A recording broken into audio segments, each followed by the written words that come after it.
The USL Super League is back, and we are in Tampa Bay as it is a coastal clash tonight. Tampa Bay Sun and Fort Lauderdale United. The inaugural season of the Tampa Bay Sun is presented by Tampa General Hospital. Together, TGH and USF Health form the region's only academic health system, integrating clinical care, teaching, and researching to deliver the best possible outcomes, including cutting-edge technologies, therapies, and treatments. And the last time these two teams met was November 10th, and it came down to the wire. Michael Watcher and Casey White with you tonight. And Casey, it took until the end to decide this one. All the way up until the 93rd minute, and they would get the equalizer, Fort Lauderdale United. And really, we've got a rivalry brewing here in Florida, and so now they're ready for their second meeting here this evening. They're two very similar teams, not just on where they sit on the table, but when you dive in deep in here to the numbers, goals the same, goals conceded the same, but Casey, two sides that are starting to feel better about themselves at the conclusion of the first half. Yeah, you don't really see this very often, but that's what makes it so exciting to be equal in goals against. Just 1 point difference between these two teams. So 3 points here tonight could be big for either of them. Fort Lauderdale enters with a 3-match winning streak, and they will try to slow down this vaunted Tampa Bay attack. They have three of the top 5 goal scorers in the league, including Carly Giamona. Giamona has figured out how to be in the right place at the right time. 5 goals on the season, which is tied for 3rd in the league. She just figures out ways to get in and around the goal, and it's scrappy, it's industrious, and she has that finishing touch that Tampa Bay Sun need. Team is unbeaten this year when she scores a goal. 4 wins in that stretch for the year. While Tampa Bay has a variety of different goal scorers for this season, led by Giamona and company, it is a Fort Lauderdale group, conversely, that has the Golden Boot leader in Addie McCain. And Addie McCain is a player that can play up top, but also comes out of midfield very well. She has scored in so many games this year. She's a Golden Boot leader. She also can set up opportunities, but she's proven to be the player that they really look to put themselves on the board. Fort Lauderdale have won its last 3 matches. They've scored multiple goals in each of those. Tampa Bay has won its last 3 at home. Which team extends their winning streak here tonight? Starting 11s and the opening kick come your way when we return to the USL Super League on Peacock.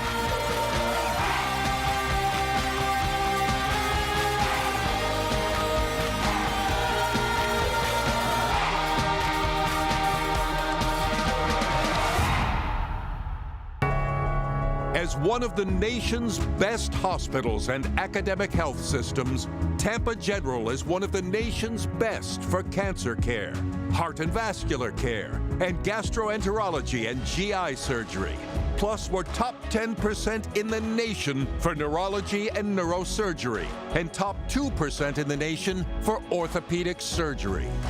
Tampa General. Other hospitals practice medicine. We define it.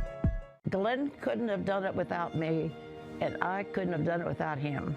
He had his strengths, and I had my strengths, and that's how we succeeded. There's a lot of care and time that goes into it, and a lot of work.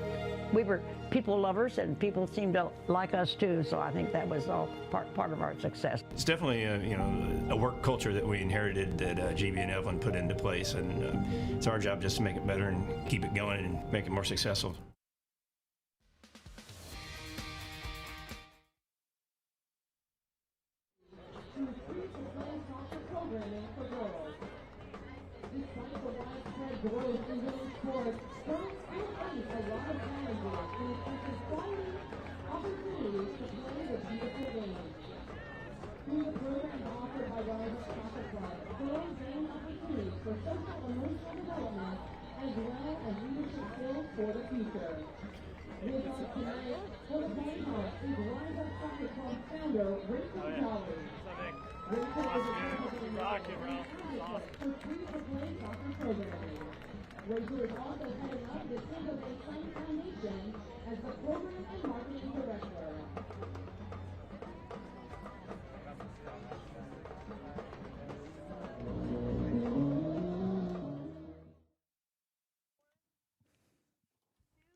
It's a Florida derby as Fort Lauderdale United ready to take on Tampa Bay here at Riverfront Stadium. The first time these teams met, we saw 36 shot attempts.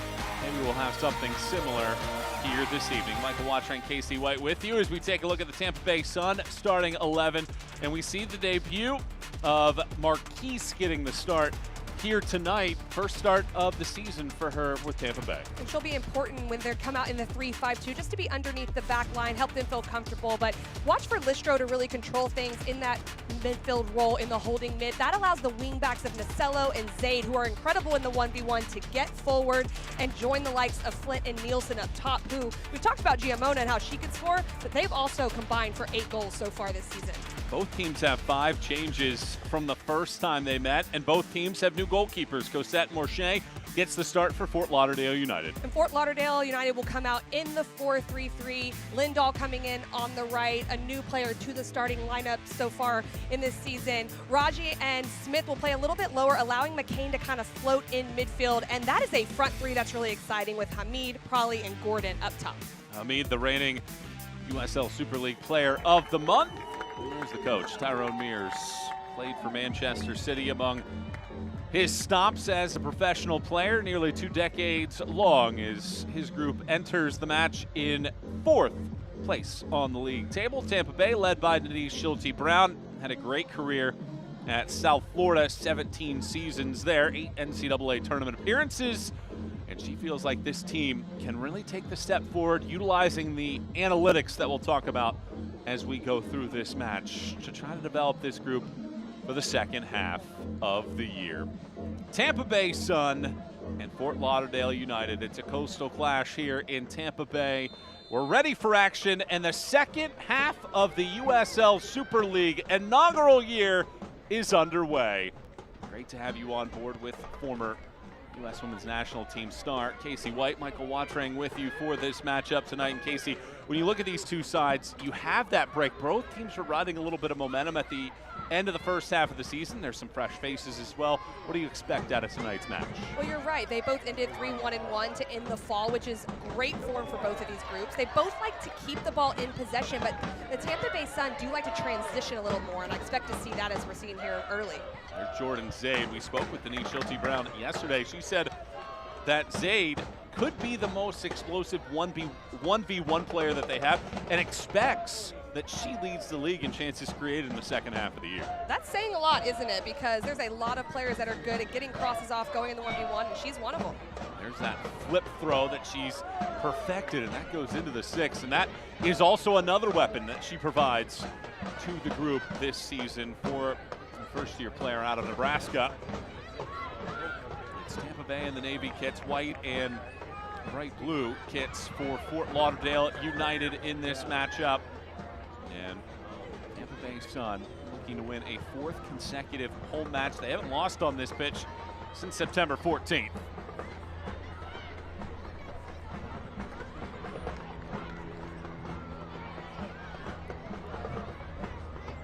Cello rifles this ball along the sideline. Flint nods it, looking for Giamona.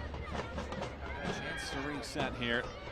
The league has been tight throughout. Nearly half of the matches that have been decided in terms of a result have been decided by 1 goal. And of the 9 results that Tampa Bay have seen, 6 of those 9 have been by 1 goal. There is such a tight margin in this league that we've seen so far. There really is, and that's why how you keep possession and how you do against pressing teams, all those things really matter. And as the season's gone on, every team has really kind of adapted into their style and been able to hit that form, but still the games are staying so close. Nielsen trots to the touchline, curls this in, and Morche picks it up. Morche making her 8th start of the year. A couple clean sheets in her last 3 appearances.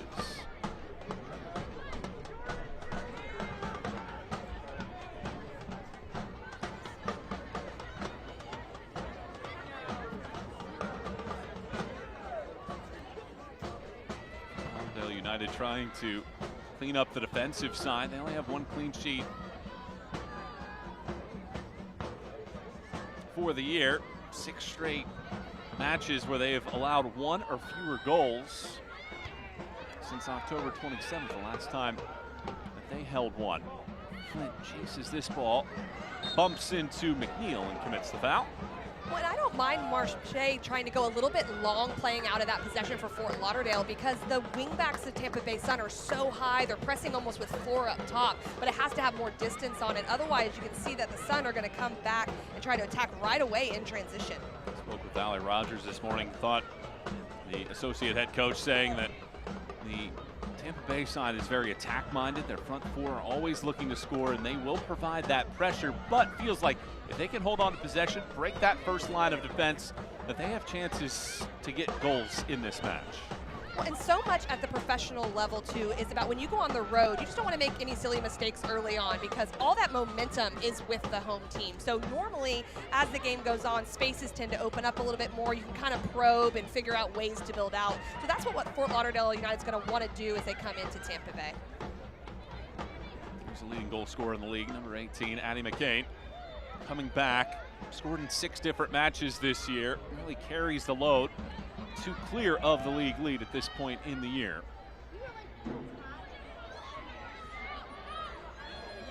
Victoria Haugen turns. That's one of these new players for Tampa Bay. Haugen out of Virginia Tech. And it leads to a run here. Natasha Flint has scored in 3 straight home matches. Twirls this ball right at the top of the 6th. Nielsen's shot gets blocked. Otherwise, it would have been an opener in less than 5 minutes. Well, what was so incredible about this attack from the Tampa Bay Sun, it took 2 passes to break lines. The first run from Haugen breaks the line into Giamona. Giamona takes 2 touches, breaks the line into Flint, and it's a great run from the front runner in the wide space, and cutting it back finds Nielsen. I thought this was in, but what a great diving tackle there right at the end. So it leads to a corner. Baldwin Group, proud presenting partner of the Tampa Bay Sun. Corner kicks protect what's possible. Almendaris whips this ball in. It takes a deflection. It's loose inside of the 6. A couple bobbles before it's spiked away. Chance to reset here. 6th minute of play. Tampa Bay lurking. Nielsen touches it, but Flint came from an offside spot, putting an end to that little burst.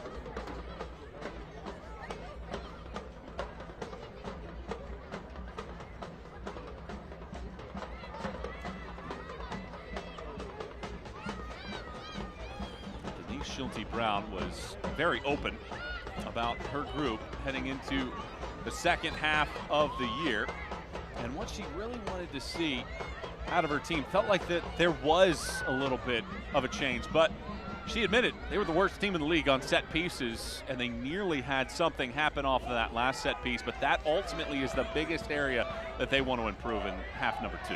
Definitely, and not only on the attacking end, but defensively as well. When you have the opportunities you're having right now early on, you want to capitalize because they have proven to give up goals defensively, and that's what a team like Fort Lauderdale United, who hasn't really settled in, is going to be looking for. Can they take advantage of those moments? And that's something Denise Schulte Brown said they really concentrated on coming in here.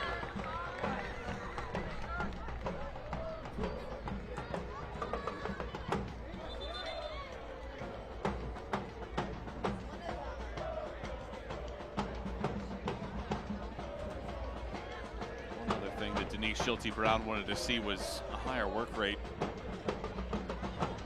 See the hard work that would prevail they had throughout the second preseason of the year.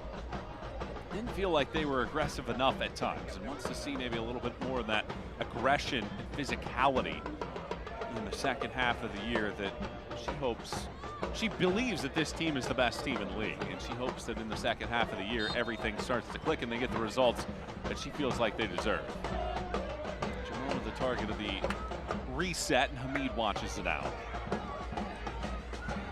And there'll be a picture painted right here to what you were talking about, Michael. It's just this aggression to have a starting high line, pressing high. It's one thing to start high. It's another thing to have the mentality that Denise Schulte Brown was talking about right here, tackling, going, I'm not going to let you out. A foul's called, but it's that mentality shift that she really wanted to see. And we're already seeing that in the first 8 minutes of this game.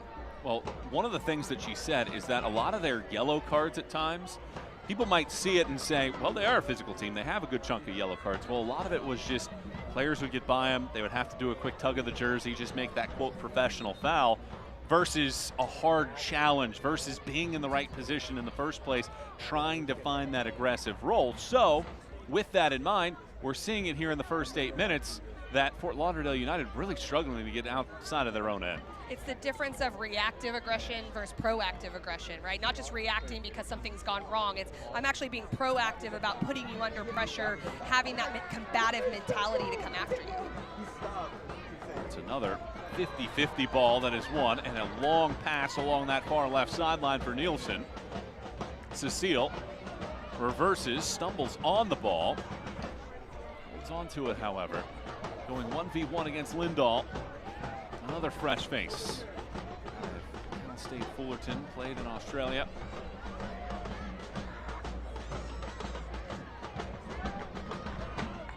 Tampa!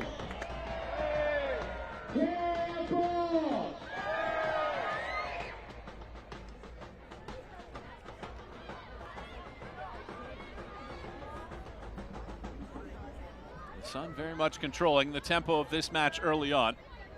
In the first meeting, Fort Lauderdale United whipped out 22 shots, and a 93rd minute goal from Anna Henderson allowed Fort Lauderdale United to take the point out of it after trailing for much of that game when Jamona scored in the 17th minute.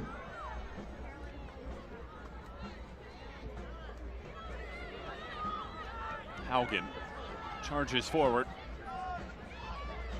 Zaid sprints past McNeil. Zaid gets the edge, tosses this to the top of the 18. Hawksdaughter took a swing at it. Nielsen comes back on it. Body's tangled up before it's flown down the park. Well, that's the first demonstration we've seen of the explosiveness of Zaid that Denise Schulte-Brown talked about. You've got Nasello on the left, and you've got that explosiveness on the right now as well. 10 minutes in the books. We're scoreless so far. Tampa Bay knocking on the door. Nielsen had a chance from 6 yards away that Lindahl blocked.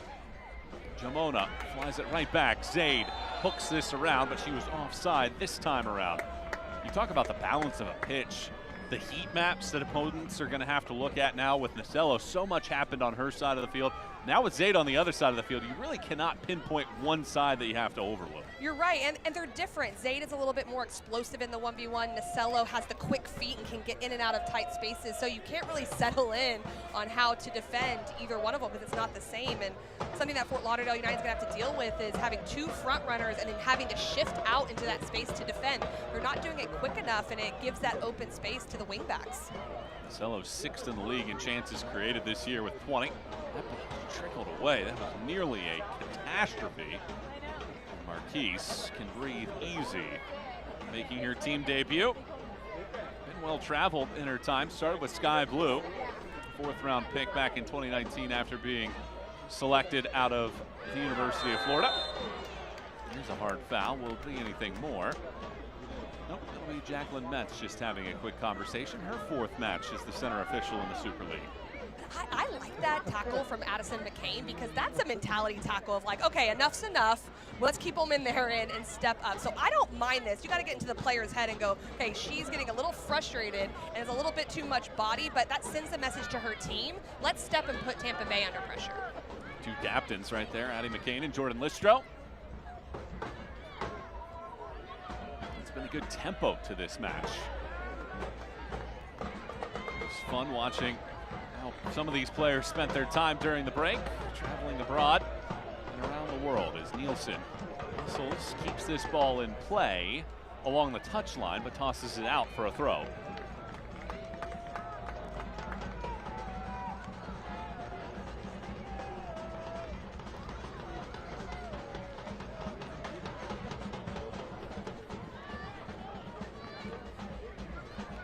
Good touch here from Nasello. She splits a pair of defenders, works into the 18, and bounces it off of Raji's leg for a second corner kick coming up here for Tampa Bay. What I like about what Nasello does in that moment, obviously the first touch is great. It sets everything up. You got to have the first touch before you can dribble. But I like that she gets into the penalty box as quickly as possible. She gets all the advantage here because they know they can't foul her. So once you get into there, you have all the advantage as the attacking player, and she does a great job. Corner kicks presented by the Baldwin Group. Protect what's possible. boomeranging ball from Almendares to the back post. Nielsen heads it right back into the mixer. And it trickles all the way out where Hawksdaughter loops it back around. Almendares hunts. Left-footed ball, outswinging, top of the 6, and it's headed just wide. Really good service, and Jamona latches on. And the set piece is becoming a bit of a factor here for Tampa Bay. The organization on the clearance was great because Fort Lauderdale United could not get out, and then Almendares gets up, gets this outswinging ball away from the goalkeeper. Marche can't do anything there. Giamona just doesn't time it right to get up and over the ball, but she is used to being in that box and is always a threat there.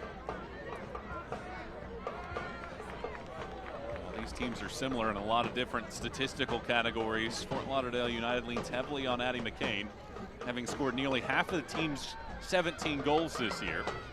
Well, Tampa Bay can lean on Flint, Nielsen, and Jamona for their goal scoring. That trio combining for 13 of the team's 17 goals. And these are the moments where I'd like to see the center backs try to probe a little bit more. That pulls someone out. That pulls Nacello out potentially, or a forward, or even Giamona. Then they can find a midfielder. Those are the kind of spaces that they're going to have to keep trying to look for. But there's so much pressure coming at them that is difficult at times. But Ansbro, who's playing in that center back role, is actually really good at that. She's very good in being able to play out of the back. So I think we'll see her develop into this game in that role.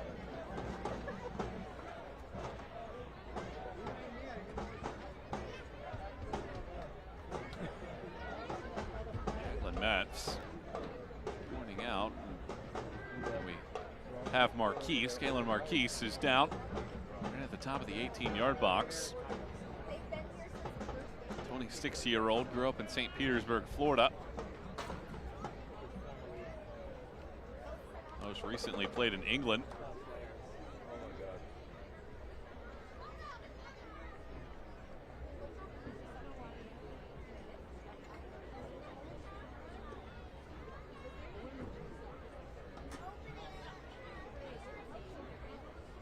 This is one of those moments here where Denise Schulte-Brown's going to have to organize her group. They've had a really good start through the first 15 minutes, just trying to figure out, okay, what can we keep doing? What's going well? That's what you're thinking as a coach in this moment. Obviously trying to sort through getting this potential substitution going, but you don't want your team to take their foot off the gas because they've started really well. On the flip side, though, for Fort Lauderdale, this might be kind of the breather that they need to be able to solve a few things, get some information from their sideline. Yeah, it's an opportunity perhaps to reset. See what the coaching staff is seeing on the sideline.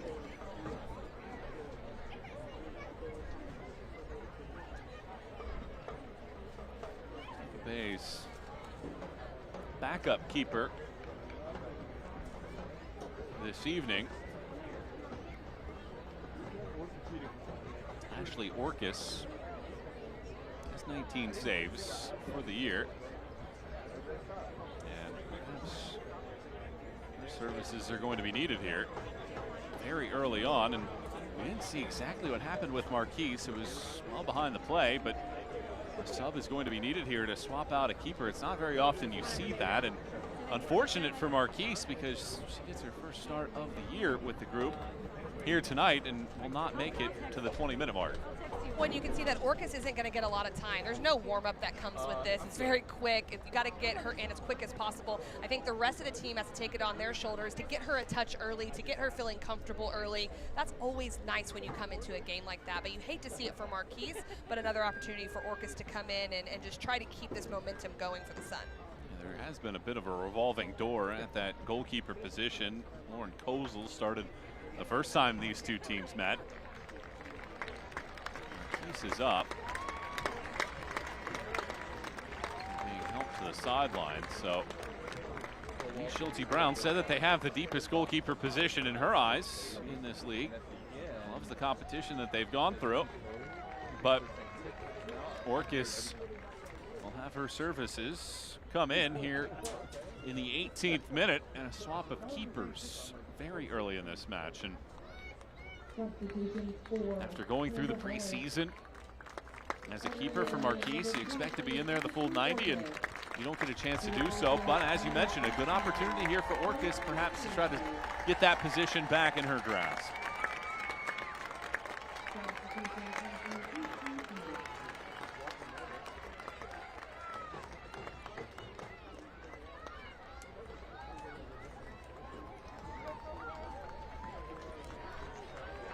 Marcus, 26 years of age, a 3-time SEC goalkeeper of the year at Ole Miss. She takes over. Let's see if that break aids Fort Lauderdale United at all, or if Tampa Bay can continue this early pressure. All 3 shots belong to the home side in this match.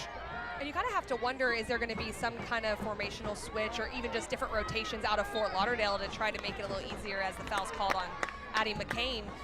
We know with Fort Lauderdale United, they like to play through the lines, they want to possess. I don't expect necessarily them to go long too often, although I think it might be a good route every now and then. But you wonder, if do they move to one midfielder, get players higher up? It'll be interesting to watch that as this evolves over the next few minutes.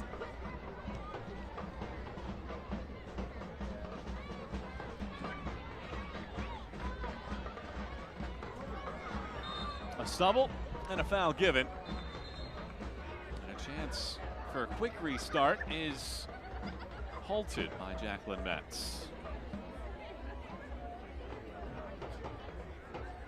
Shania Gordon will have a chat with the official as well, a 27-year-old.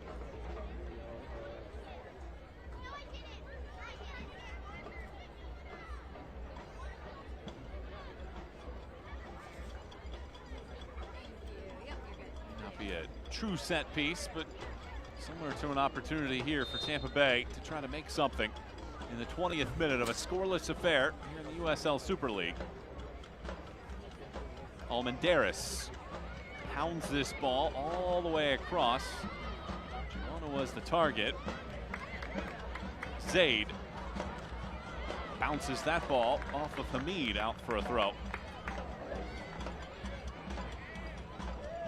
Saw Zaid do this earlier, that little front flip. Gets this ball into the 18-yard box, something for teams to deal with the rest of the year. There is the acrobatic launch into the 18. Hawksdaughter heads the first. Whistles around, Nasello hustles to the sideline. Nasello cannot work past Lindahl. Lindahl clears it away. And I don't think it can be overstated how threatening that kind of throw is. Whether it's a flip throw or whether it's a regular throw into the 6-yard box is incredibly threatening. You have to defend that almost like a corner kick. You have to have your players set up in that way. And you'll notice that's what they do, because ultimately that's exactly where it's going, is where the service would be on a corner kick as well. So it's another opportunity for them on a set piece to create chances. Was that a tool that you had in your toolbox? The flip throw? No, not even the long throw. I wish I would have had that, but no, I definitely didn't. I did have a couple teammates that could do it though. Do you try that at any point? How does one come about finding that? Messing around, seeing if they can do it. Probably a gymnastics background, I would assume. A good venture forward here for Fort Lauderdale United, and Hamid gets bumped away by Jamona. And here comes Zaid with some free grass in front. Flint debates, cuts to the left. Natasha Flint waits for Zaid to get back onside. Zaid hustles, tosses, and a clearance. Taylor Smith. Cello has the jersey yanked, doesn't stop her momentum. Advantage played, and now the whistle will blow for the foul. Be a little frustrated too if I'm Nasello. I've gone through all those tackles and now I'm actually free to go forward, and then it was called. But the reason this happens is because Nasello locks on in transition on the defender, doesn't let Shania Gordon get out, and not only doesn't let her get out, keeps the ball herself, earns this foul right here, even though she does evade almost 3 fouls in that moment. But really good from Nasello. I've seen that happen 2 or 3 times already, and now she's rewarded for it. Nasello said herself that she's not super tuned in defensively, but right there she was. And she has been this first 22 minutes, and that is something that maybe we didn't see as much in the fall from her, because she is so attacking minded, but playing in that wingback position, it demands it, and she's really latching onto it and has done well so far in this game. Well, it's another chance for a long ball, and Almendares loops it right in. Flint touches it, Flint pokes, and Morshea comes over to punch it away.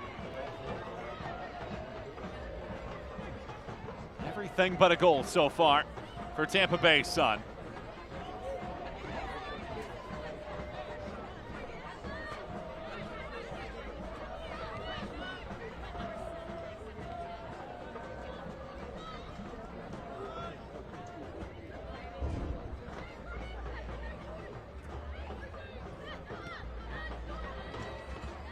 Zaid once more. Leaves for Jamona. Fades one. Not a second, however. Listro goes down. Wins it cleanly. Lauderdale United scrambling to get this ball away. McCain, the league's leading goal scorer, gets fouled.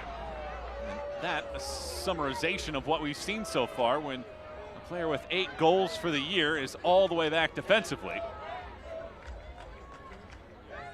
But you can see the aggression, the ruthlessness defensively. There were 4 players around Addison McCain. It's like right when the possession is lost, there's a commitment to get there. And it's easier said than done. We can all say that that needs to happen, but you're seeing that from the Sun, that right away they're trying to win balls back. You're seeing it from your attacking players as well, and that just sets a standard throughout the entire 11. Fort Lauderdale United have only 2 touches inside of the attacking third of this match so far. They have very much been under duress. The Tampa Bay Sun look like the strong team that they were at the end of the first half. That's why that's happening, is because Hawksdaughter is rotating up as well, and so it just puts more numbers forward. McCain tries to fire it around the center halves, but does get it back. Whistles it over. Hamid. Listro taps it away. Lauderdale United do something with this spell of possession. High-arcing backspinner. One hops Orcus. Select is the official match ball supplier of the USL Super League and many elite leagues throughout Europe. Visit us.select-sport.com for the latest Select products, specials, and more. Select, the player's choice.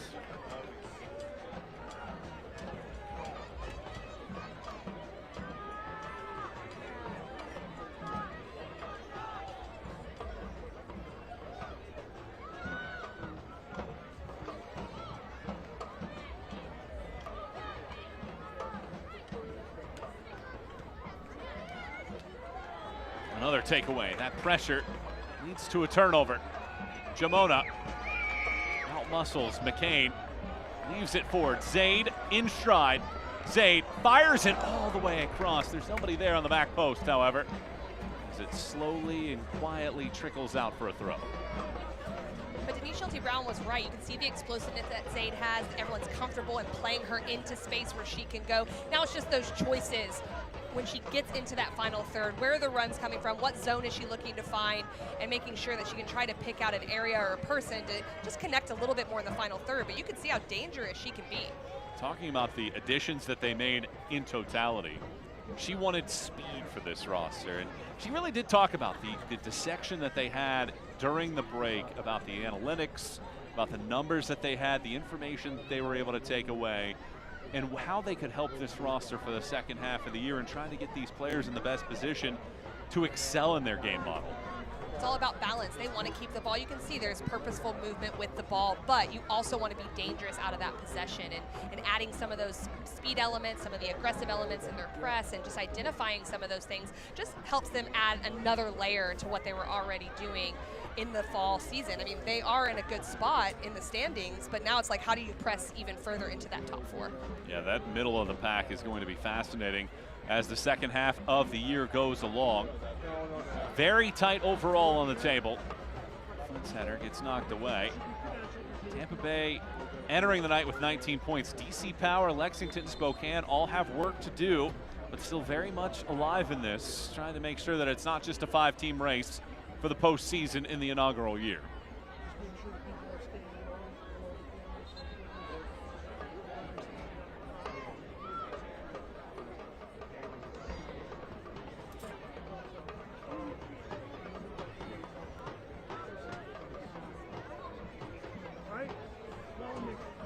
Almendaris tosses it down the line. Nielsen the target. Lindahl punches it into the sky. It hits the corner flag, so a throw, not a corner.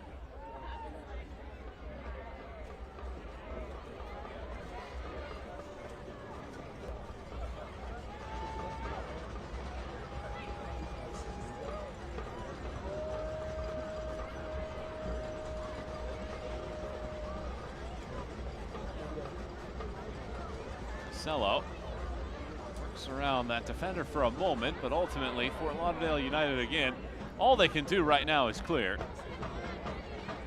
Under a great deal of anxiety. Haugen Wheels it over. Zaid chops it off of a defender's leg. And the pace of that pass from Haugen is really important because it doesn't allow Fort Lauderdale United to shift too quickly, gives some space to Zaid to attack. Jamona was the last to touch, so it goes out for a goal kick here in the end.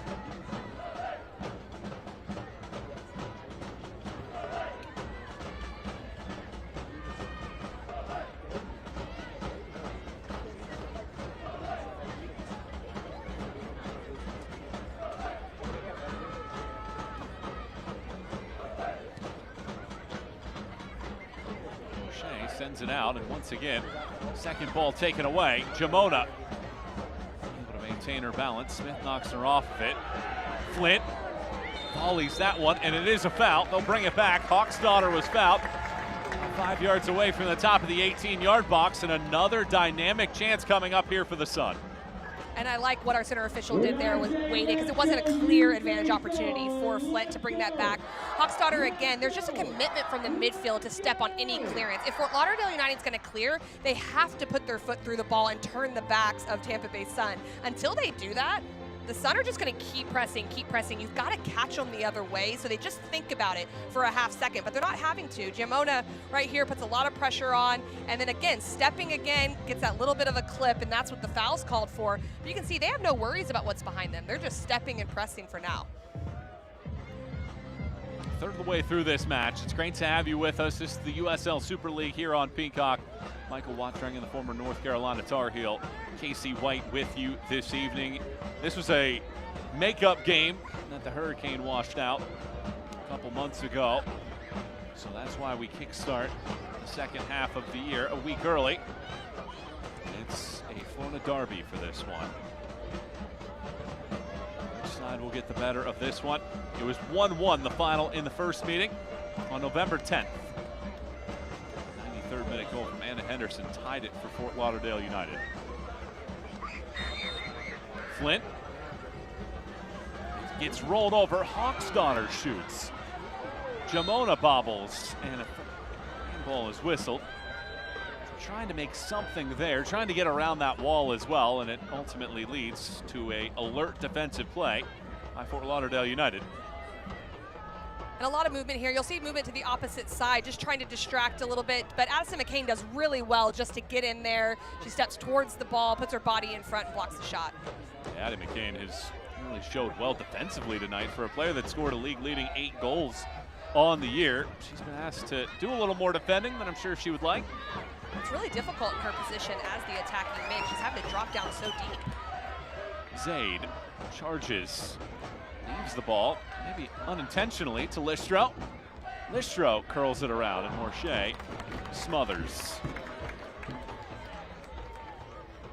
Every Wednesday, listen to the USL Super League Game Week, a deep dive into all things Super League with host Marion Crowder and Anna Whitty. Follow along all season on the Sirius XM app.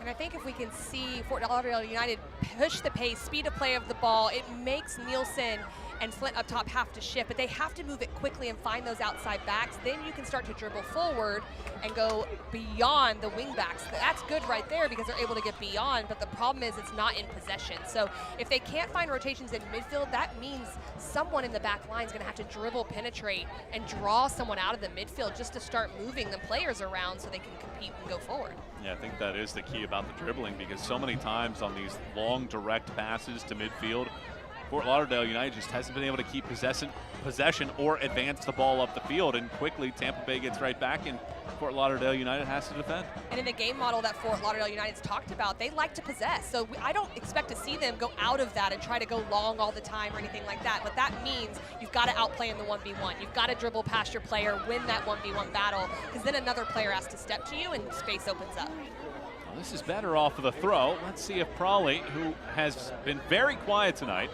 can make something work. And a foul is given, so that much needed.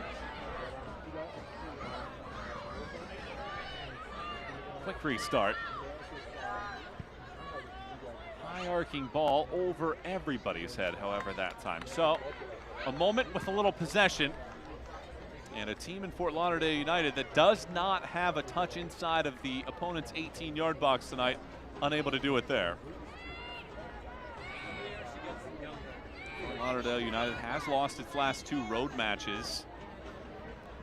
They haven't won since Andy McCain had a hat trick at Lexington on September 22nd. So, can they end this 3-game winning streak at home for Tampa Bay Sun? If it's going to happen, they need to get a shot first. They don't have one so far here in the 34th minute.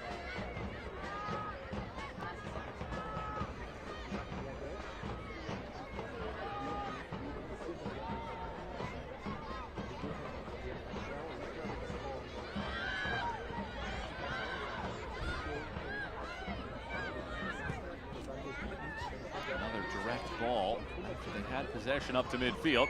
Now Jamona tosses this one around.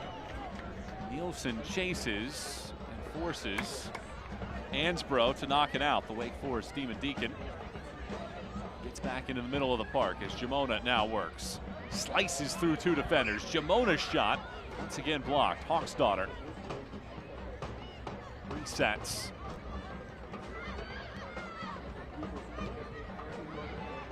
Flint the intended target. Jamona gets to the second ball.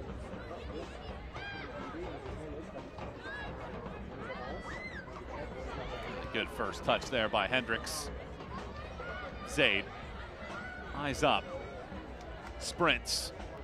Zaid tosses it in, and Morshea snatches it out of the sky. 6'2", good length out of a keeper.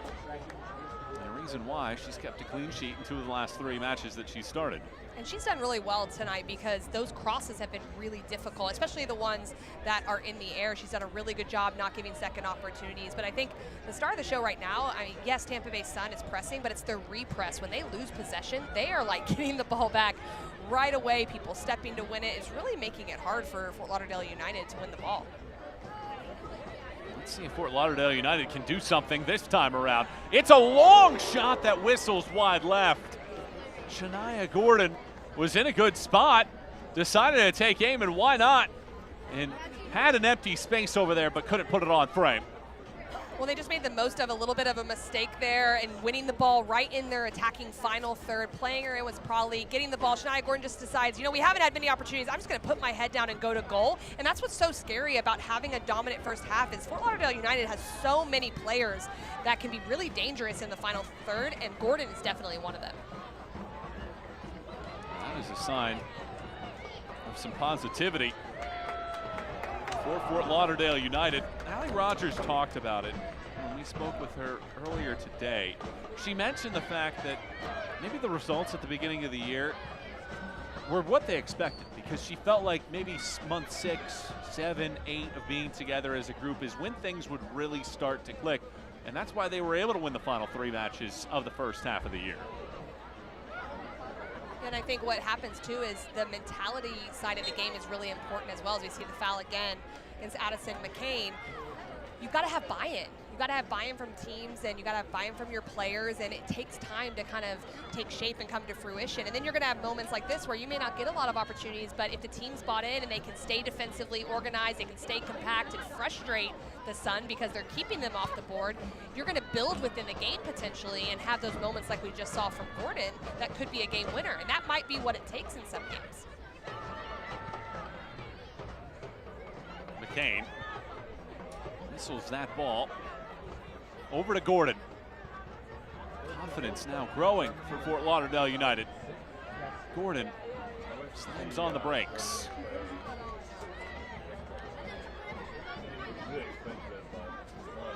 Just enough of a touch to keep possession. Jamona and McCain collide. No foul either way. That space that Shania Gordon's getting into is actually the space that works. When you're in a 4-3-3 against a 3-back that the Sun are playing in, the space behind Nacello and Zaid, they can take advantage of. So even though they're not used to playing in transition necessarily, they want to possess, that's the space where they can really isolate their players wide. Lindahl, a couple twirls.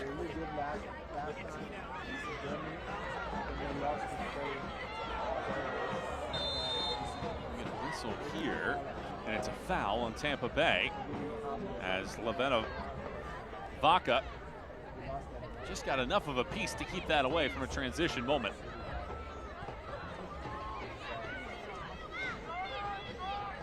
McNeil.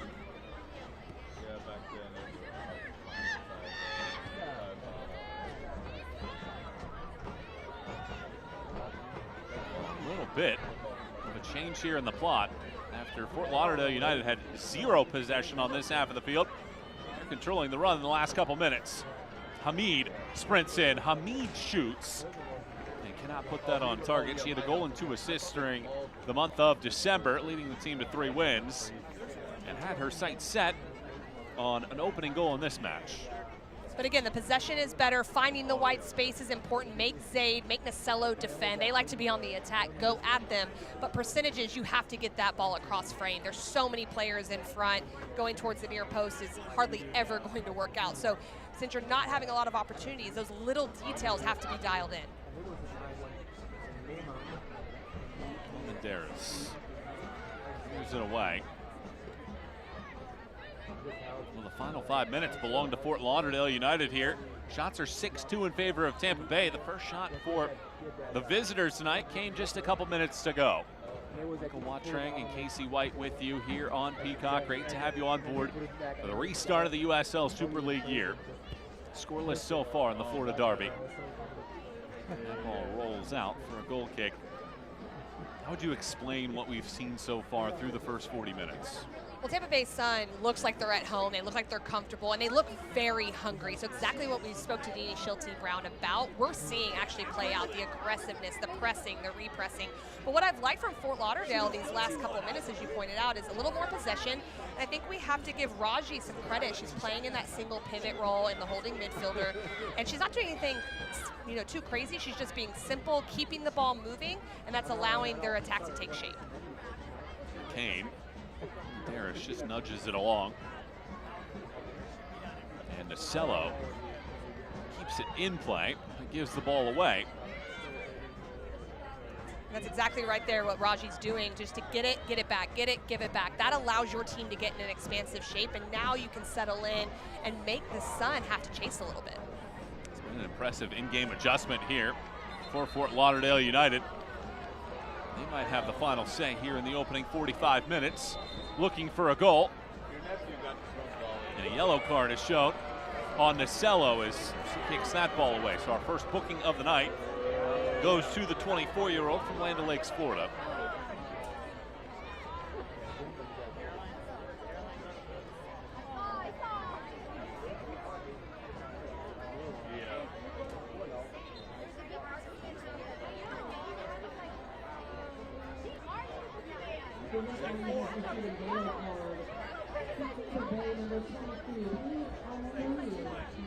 Unable to hold it up, then comes back and commits the foul.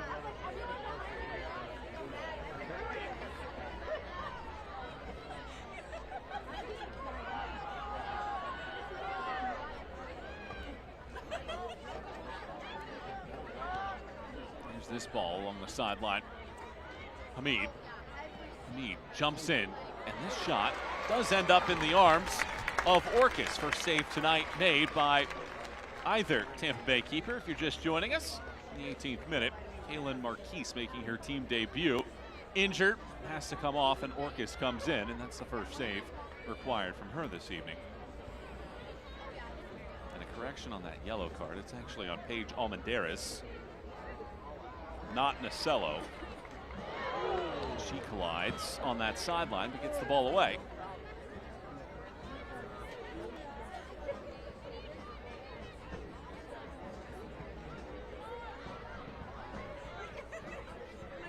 Now we're seeing Fort Lauderdale have the opportunity to press a little bit higher. You're seeing more aggression from them, but this is the outplaying in the 1v1 I'm talking about. Okay, it's a little bit much. Nacello's keeping it. Looks like she'll draw the foul, which she does. But that's kind of what Fort Lauderdale needed to do on the flip side, was somehow outplay in the 1v1. Now it's a booking for Shania Gordon. I think that was multiple infractions on her case. She had been spoken to before by Jacqueline Metz.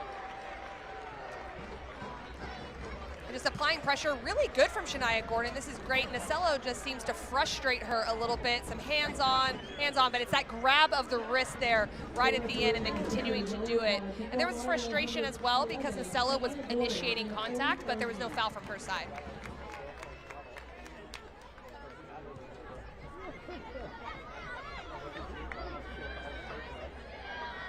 Under 2 minutes plus stoppage time remain in the opening half of this fixture. Much of the first 35 minutes was dominated by Tampa Bay. After that, Fort Lauderdale United have found their way into this match and now trying to pull off an opening goal that would give them a lead after 45 minutes, where it felt like Tampa Bay was the better side for the majority of it.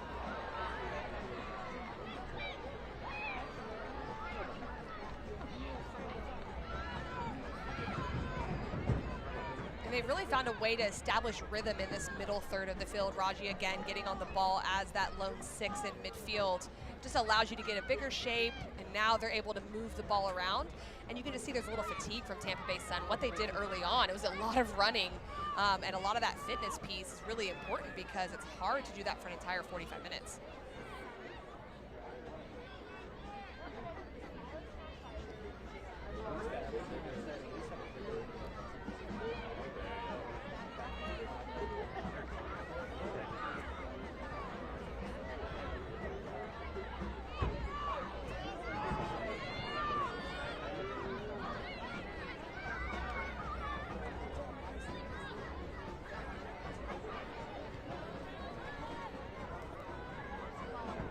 Three minutes of first half stoppage time in this one.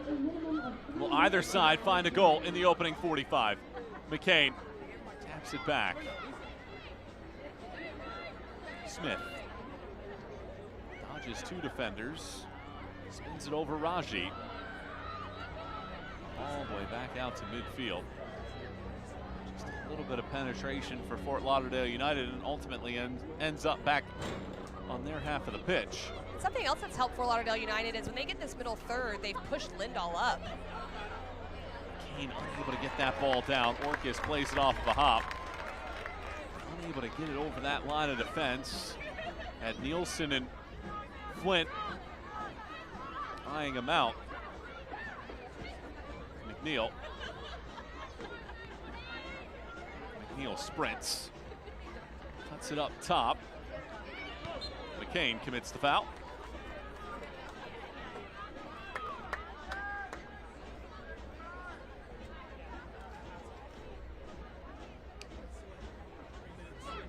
Total shots in this match. When they first met, we had 13 shots on target. Lauderdale United out shooting Tampa Bay 22-14 in that contest. That would end at a 1-1 draw. So defensively, both teams a little stingier so far here this evening, midway through stoppage time of half one. Well, the way the Sun have attacked has really been wide, so it's really been more reliant on the crossing game and finding service into the box. And until recently, until the last 10 minutes, we haven't seen Fort Lauderdale United get into their final third. So I would assume that's going to change up in that second half, however. Nielsen ensures that McNeil is the last to touch. So it's a corner kick coming here in the waning moments of half number one.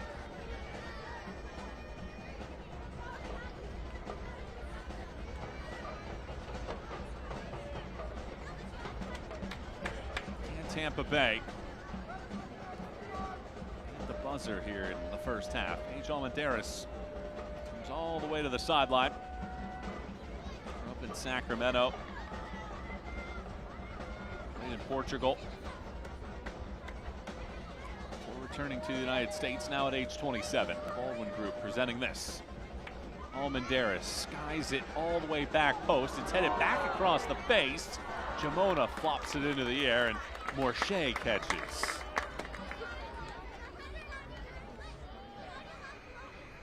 Almendares' services have been very dangerous so far tonight.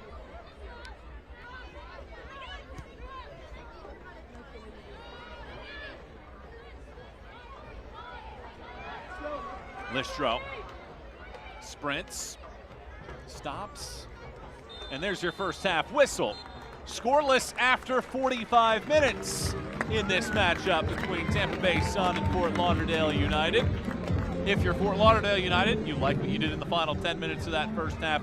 Tampa Bay, conversely, they're trying to get back to what they saw in the first half out. Well, it's kind of what we talked about early on, and what I expected is the home team comes out. They've been talking about aggression. They've been talking about pressing, and that's exactly what we see. They have the home crowd behind them. But we talked about Fort Lauderdale United. They're a very sophisticated team and finding different spaces to get into. How do they get into the midfield a little bit more? And we thought they would figure it out, and they started figuring it out. Now it's how do both of these teams adjust into the second half? Can Fort Lauderdale continue that? It's scoreless at the break here between Tampa Bay Sun and Fort Lauderdale United. We're joined by the captain of Tampa Bay Sun, Jordan Listro. And Jordan, Coach Denise Schulte-Brown wanted to see a little bit of a change in mindset and mentality. How were you able to execute a little more aggressive play in the first 45? Yeah, I think we're trying to win all our tackles and get in the attack as much as possible. We had a couple crosses that we need to get on the end of, but hopefully find the back of the net early in the second half. And Jordan, Fort Lauderdale United started to figure out some ways to get some possession in the middle third. What's the message going into halftime now to your team to kind of reset and get started for the second half? Yeah, I think our team is great in possession, and we need to keep being patient and possess the ball and then find the opportunities when we get them. But definitely take control of the game early on. Jordan, thanks so much for the time. Best of luck in the second half. Thank you. Halftime here in Tampa Bay. It was the first 30 minutes dominated by the Sun. Fort Lauderdale United arose in the final 10 minutes, but were scoreless at the break here in the USL Super League.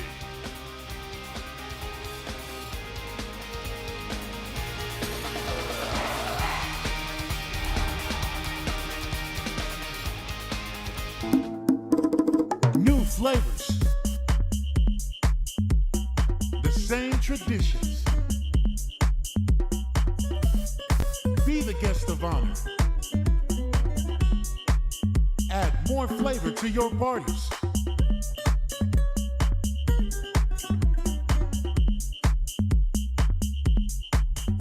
El Jimador. Spiked bebidas.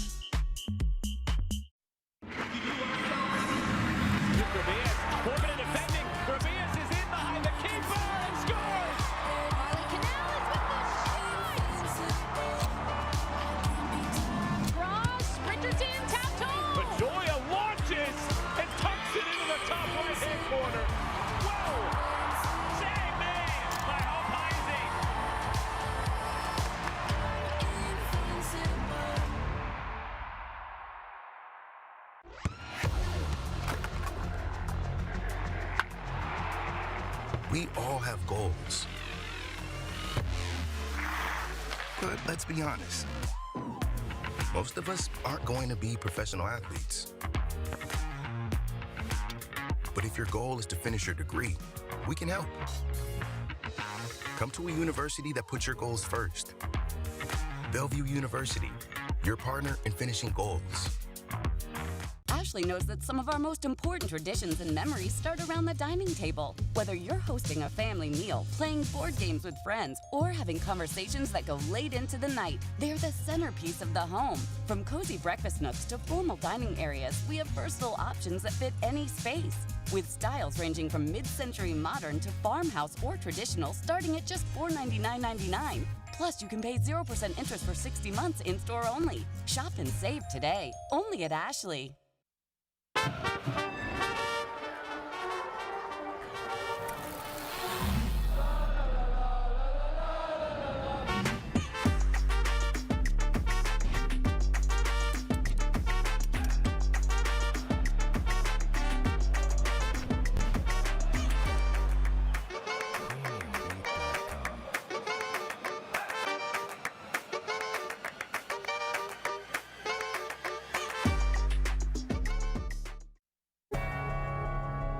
Once again, Tampa General is named the #1 hospital in Tampa Bay and one of the nation's best. This year in cancer care, diabetes and endocrinology, ear, nose, and throat, gastroenterology and GI surgery, heart and vascular care, obstetrics and gynecology, orthopedic surgery, and urology. Tampa General. Other hospitals practice medicine. We define it. We welcome you back here to Tampa Bay, where the two Florida teams in the USL Super League are scoreless after 45 minutes of play. Michael and Casey back with you as we take a look at the news and notes from around the USL Super League.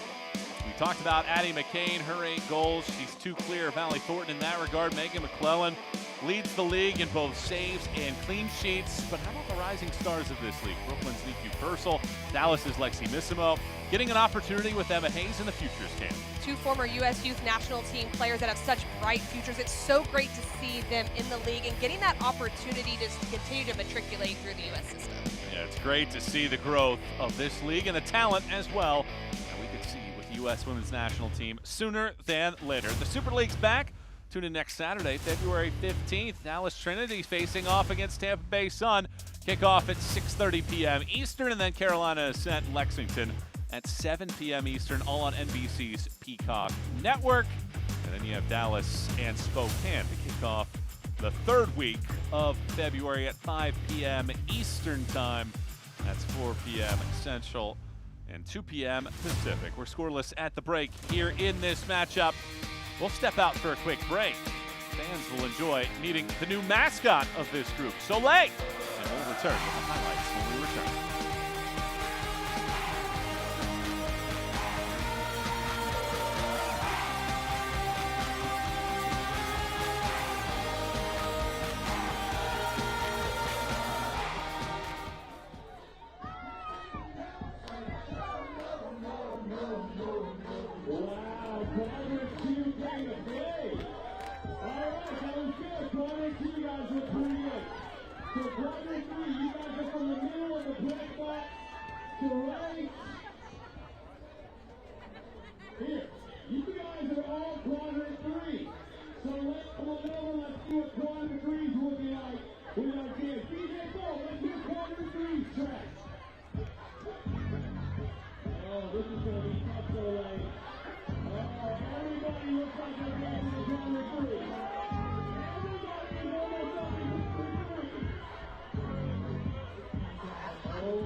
So we have deliberated, and Soleil has said it was very close. Even though score was awful, there's more people in 2 and 3. So Soleil, she thought 3 was off in second shot. Soleil will offer her. They have some gift certificates and rainy berries. You guys definitely can't see your business. So, here's the goal. Give me 20 more seconds to see what quad 3 is working, and Soleil's got your hookup. You guys got to get back up and shake what your mama gave you now. 1 and 3, 40 gift certificates and rainy berries.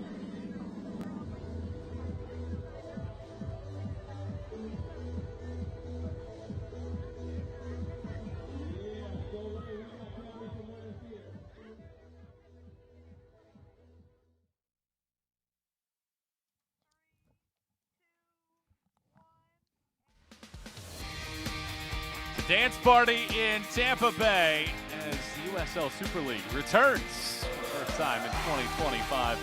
Michael and Casey back with you for this Florida derby that sees both teams scoreless after the opening 45 minutes of play. And here are our first half highlights. It came right out of the outset, 5th minute of play.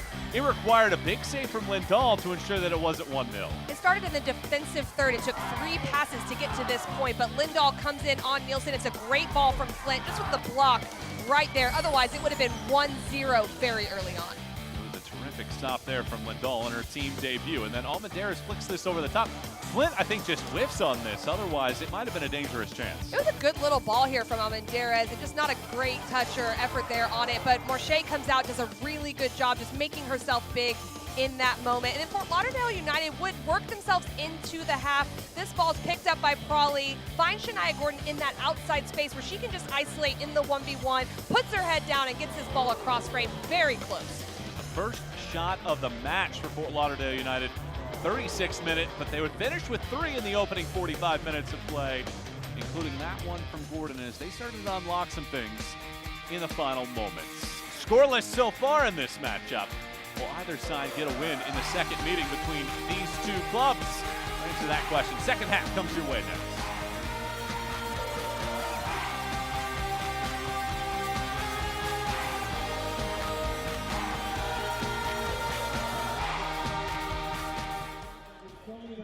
You're not going to want to miss. So check this out. On Sunday, March the 2nd, we've got a friendly match versus Gotham FC. This is the first time ever that teams from 2 of America's top-tier professional women's soccer leagues will face off against each other. It's been described as an epic crossover clash and a rare occurrence in U.S. women's domestic soccer history.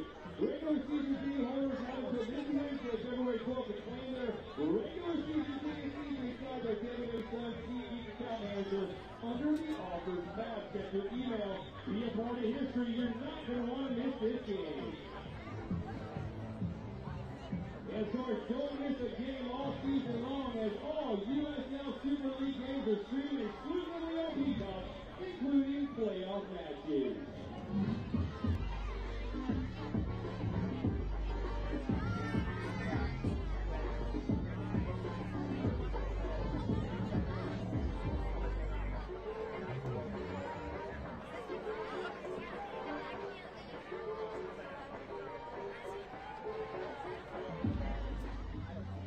Sunday third, we do have a birthday celebration going on here this evening. Gabriel Bonuani, wherever you're at, Gabriel, a very happy birthday to you from the Sun Chaser family.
And now, we are proud to support our women's soccer stars who also know what it takes to win in every day.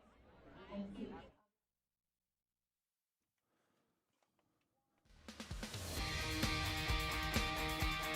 Tampa Bay and Fort Lauderdale squaring off in this matchup here tonight as these two sides played to an even draw in the first meeting this year, but it came down to the wire. Anna Henderson tying the score in the 93rd minute. Maybe we'll have some similar theatrics in this matchup. And when you look at this Fort Lauderdale side, they picked up a clean sheet against Carolina set in the final match of the first half of the year. Prior to that, they had not had a clean sheet in their last 7 matches before that. So defensively, They're starting to get a little bit stronger. They're starting to get a little bit more comfortable. And perhaps they've weathered a storm out of that first 30 minutes from Tampa Bay and started to find a rhythm in the final 10 minutes. Yeah, and I think that's what's interesting about defending. You can look at it from the front back. You can look at it from the back to the front. It can be set pieces. There's a lot of different reasons for it. But they did well to weather the storm, as you mentioned, because the Sun came out really, really firing on all cylinders and put a lot of pressure on them. But it's still 0-0 at half. So they've got to be thinking, okay, we can play for something in this second half and see if we can adapt into the game even more. These two teams very evenly matched in terms of the statistics and jockeying right now for that number 4 position. If Tampa Bay can come out of here with a victory, they leapfrog Fort Lauderdale United and jump into a playoff spot. Meanwhile, that's how things look right now. How about the run of play that this Brooklyn side has had? They've won 6 in a row. Other than that, Fort Lauderdale United has the longest winning streak in the league right now at 3. Yeah, it's pretty amazing and how tight the standings are as well. And that's where you really see it highlighted that 3 points is a big deal. Yes, you'll take a point, but 3 points really can start to give separation. That's what Brooklyn's done at the top of the table. That's why they are the leaders at the midway point. Second half action of the start of the second half of the season ignites here on the pitch. Tampa Bay Sun and Fort Lauderdale United. It's great to have you on board, our great crew with you here on Peacock. I'm Michael Watring, joined by the former star of the U.S. Women's National Team, Casey White. Good to have you with us for this matchup. And Tampa Bay Sun had a good start to the year, finished the year with 3 straight home wins. Denise Schulte-Brown said that maybe some people thought we're the talented team, but won't necessarily do the ugly parts to win the match. Their press has certainly showcased their willingness to change their identity here this year. To even add to that, she actually said we weren't doing the hard work too. So not just maybe that's what people are saying is we're talented but we're not willing. She said we had to look at ourselves and go, you know what, we've got to be grittier. We've got to be tougher. We've got to be willing to put in the work and do that, and then our talent can shine through. And so I think we've definitely seen a change in mentality from them, which is really positive. Now it's across 90 minutes, the consistency of that performance. Both of these teams entered with 3 clean sheets, both tied for the second fewest in the league. Tampa Bay have given up at least 1 in 7 consecutive matches. The last clean sheet came October 2nd against DC Power. So the numbers would bear out that we'll get a goal at some point, but as we're sitting right now, through 11 shots combined, we have not seen one. Natasha Flint has scored in 3 straight home matches, but it's called for a foul there. Well, this could very well be a match as well that we could see the bench for both sides play a key role, maybe in the midfield, but certainly the overall ability to try to link things together could very well come from somebody that's sitting on the bench right now. Yeah, and you've got Felicia Knox for Fort Lauderdale United, who's on the bench, who is a link player in that midfield that can come in and potentially really help in build-up and in breaking lines. And then you've got a player like Goins, who's on the bench with a lot of speed and likes to press and all that for Tampa Bay Sun. So that's a player that can come in and continue this pressing mentality that the Sun has shown us so far. So I definitely think we'll see some of that in this second half to try to keep the same way they are playing, but just add a little something extra to their way they build up.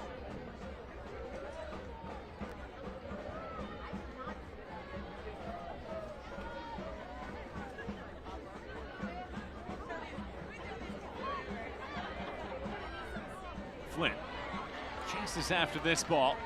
Flint debates, shuffles around one defender, hooks it around that last defender on the far sideline. Listro cuts it through the middle. Flint gets a touch on it. I don't think she expected to see that ball. 2 defenders whiffed on it. And that's a really big missed opportunity because as a central forward, you have to be optimistic. This ball is always coming to me. Be ready. You train that in the final third, and Flint just not able to do that in that moment. But those are the little details that will reward the Sun if they can be locked in. Here's Nielsen. Nielsen shields, tries to find space. Zaid chops it through the middle, and it gets pilfered. Well, it's 4 consecutive halves. First halves, rather, that Fort Lauderdale United have not allowed a goal to its opponent. Now in the second half, can they pitch a clean sheet? They're in the attack now. McCain waits. Instead, stepping in front was Gordon. Couldn't quite get the hips all the way around it. brushing it out of play. Well, if that last little bit of build-up plays any indication, they've asked Addison McCain to stay higher. It's a tendency of an attacking mid to want to come low and get the ball when your team's not able to build out, but you're actually crowding the space. There, she stays a little higher. They find that out ball, and it's an immediate 4 against 3 against the back line of the Tampa Bay Sun because there's so many numbers committed forward. So usually you're looking at the Tampa Bay Sun to transition a little bit more, but tonight it might be Fort Lauderdale that has to do that.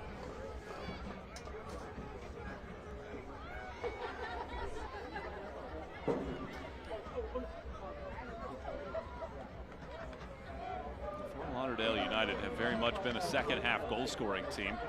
11 of their 17 goals this year have come in the second half. 6 of those 11 have come after the 81st minute.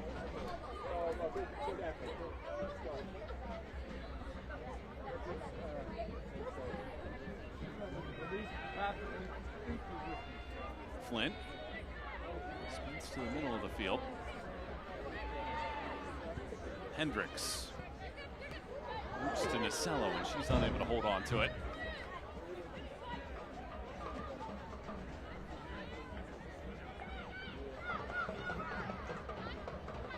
Nasello. Orcus in for Marquise, who was injured in the 18th minute.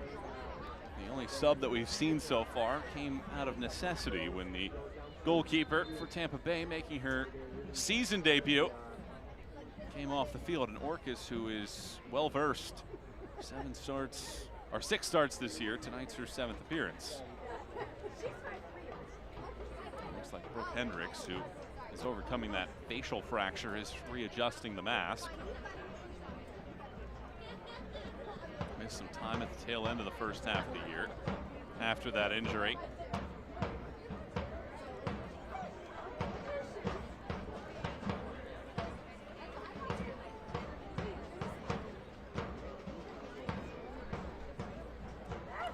When you were talking about toughness for Tampa Bay as a team, that's one player that you don't have to question the toughness. Definitely not, and they would not want her to come out of this game for that reason, but also, I mean, she's just been great on the ball out of the back, and it looks like they're just kind of taking care of that on her nose and going to get her readjusted, but she's been just a stalwart in the center of the back three and just someone that's been really good defensively. Hendricks, 31 years of age, has been well traveled in her time. Stops in Washington and Louisville in the United States, West Ham, Reading in England. Most recent stop there with Reading. That experience that Tampa Bay really has a plethora of. They probably have the most experienced overall roster in terms of international play, not just in the United States, collegiately, professionally, but also overseas with their play. And Denise Schulte-Brown talked about that. It took them a little while to get those international players here, and once they did, they found that confidence that led them to become a little bit of a different team and get everybody up to the right speed.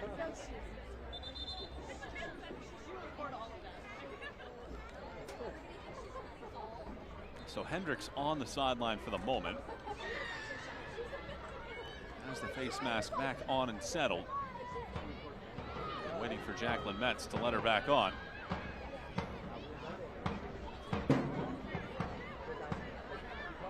And now she is allowed back on the pitch. So back to 11v11. And the central defender back out there.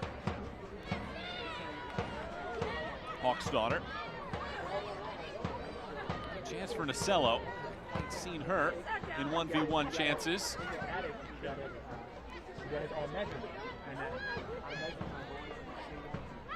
Well, so far, this is definitely a more even start to the second half than it was to the first half. Tampa Bay Sun still has pressed well at times, but Fort Lauderdale United definitely has a better shape in the way they're building up. They have very creative midfielders, and there's the long ball service we were talking about early on that has purpose. Hamid. There's 1v1. Hamid shoots this ball. Hamid ripples the rope from long distance. Fort Lauderdale United get the opener, leading 1-0. And this is exactly exactly what we talked about in the first half. Just because you play long doesn't mean that you are out of control. There's purpose to it. This is absolutely hit on a rope from Laurel Ansbro to Hamid that sprays her into the wide space. It's a good first touch to bring it down and then goes in the 1v1. There's no cover because there's a 3-back, so Haugen's just defending on her own, a little back and forth there, and then look at this strike to the back post. Not only does it have power, but she puts a little bit of bend on it. It goes outside the post, whips back in, and it's an absolutely great finish from the winger. The reigning USL Super League Player of the Month scores from long distance, her 4th goal of the year. 8th consecutive match in which Tampa Bay have conceded a goal. And after a promising opening 35 minutes, Fort Lauderdale have flipped the script.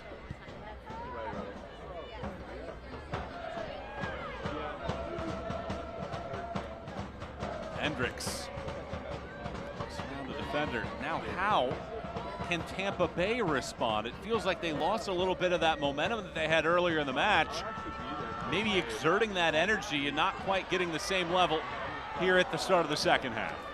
Well, there were times early on where the pressing was working, but it seems like there's more space between the lines now. And I do think that has something to do with Addison McCain staying a little bit higher and just trusting Smith and Raji to play out, getting the backs to be able to come forward a little more. I think that actually helps them put Tampa Bay a little bit more on the defensive. Zaid is going to take this throw. Hamid is going to stand right on the line to make this difficult. Instead, she rolls it for Listro. Throw in along the sideline again. Well, one change that Fort Lauderdale United have made is ensuring that Zaid cannot get that front flip throw.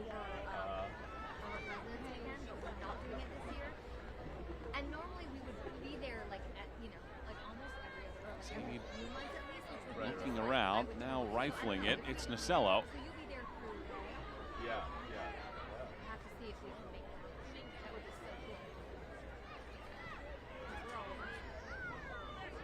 And defending in that way seems like such a small thing, but because there's only 2 yards on the sideline, there's nothing they can really do about it because she can't do a huge run up and do it a little bit further back. It's extremely smart to do that and take away, because ultimately that's a set piece opportunity into their penalty box. Set pieces were an area of danger for Tampa Bay in that first half, but thwarted with that little defensive change and not enough space along the sidelines.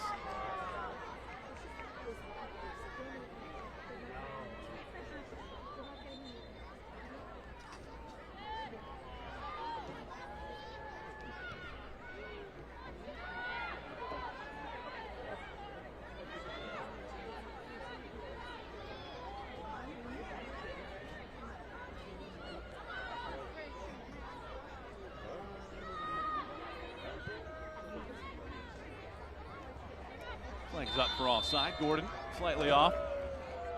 Well, I'm really happy to see Fort Lauderdale looking to play a little bit more direct. They love to keep the ball, but there's purpose behind it. It just wasn't timed well. That's how they scored their first goal. Laurel Ansbro is very good in possession, coming out of a program like Wake Forest that keeps the ball. She understands that, but she also has the ability to play long. And that just makes Tampa Bay Sun think, well, you might play long here, so maybe we don't press as high. And it just opens up a little bit more space throughout this half as it goes on.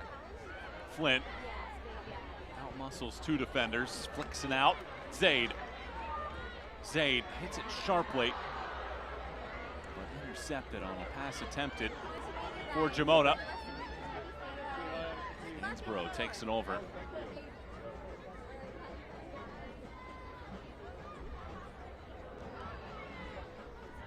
Tampa Bay this year have beat up on the teams below them in the table. 4 of their 5 wins have come from those in the bottom 3 in the league. 4 wins, 1 draw, 1 loss for the year.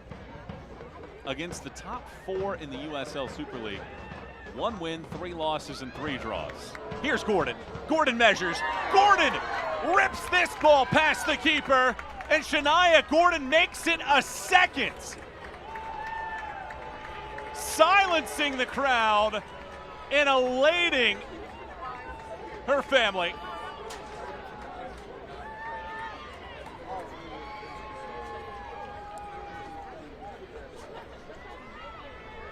And again, Fort Lauderdale United finds the wide space. The family's excited about it. Shania Gordon giving them an absolute show so far in this game. Hamid wins it on one side, finds Addie McCain, and with one pass, she finds Shania Gordon on the far side. What happens in a 3-back is they overshift. Almendarez comes too far across. Addie McCain knows that, and she finds it in transition to the winger, and it's a great blast to the near post for the second goal.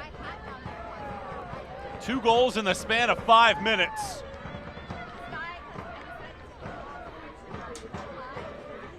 Gordon strikes for the first time this year, opening her account with Fort Lauderdale United. Her last goal came April of 2024 when she was with Montpellier in France. And just like that, this game has completely changed. If you watch the first 30 minutes, it felt like this thing was going to get away from Fort Lauderdale United, but Crawley and company, who continues to harass, have completely changed the entire complexion of this match. How can Tampa Bay regain that form that they had at the outset and change this one back into their momentum to try to get back from 2-0 down with a half hour to go?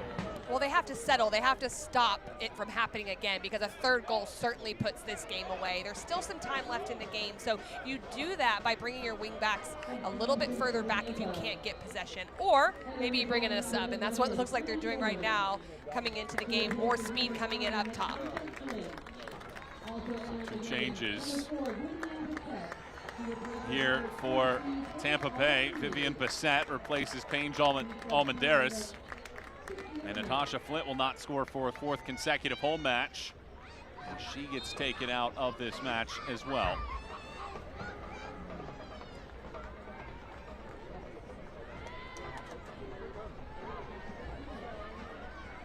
Parker Goins comes in.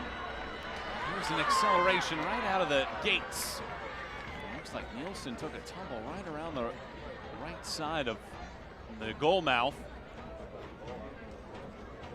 And Parker Goins is definitely a player that can absolutely change the outlook of a game. She's fast, she goes in the 1v1, she puts her head down, she can press from the front. So you talk about aggressive, you talk about game-changing type of players. This is one of them. So it's a very timely sub trying to get Tampa Bay back in the game.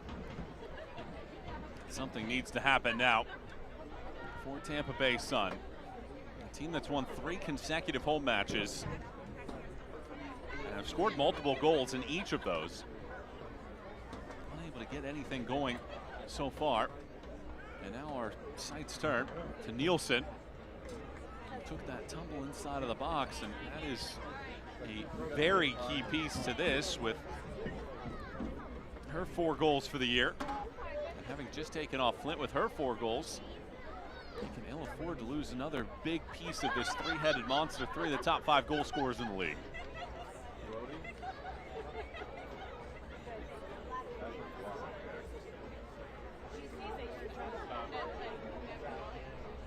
One of the things that's really interesting, I think, about the start of this second half, too, is the way Fort Lauderdale United has adjusted to the way the Sun play. They've gone with a long ball service, and yes, Jasmine Hamid had to have an incredible finish to score that goal, and she did that, but there was still a tactical adjustment to look for the wide space more directly. And then for the second goal, you could tell that they've had Addison McCain higher up the field, and they wanted to exploit the opposite side. That's what they did with Shania Gordon. So now the Sun have to figure out, okay, what was working for us in the first half? It was pressing. It was not letting them out. So can they get some turnovers and get a quick goal? Need to make something happen here in the next few minutes. Trying to erase this deficit. It's going to start here on a corner kick. Presented by the Baldwin Group. Protect what's possible. A high arcer that Morche comes out, snatches out of the sky.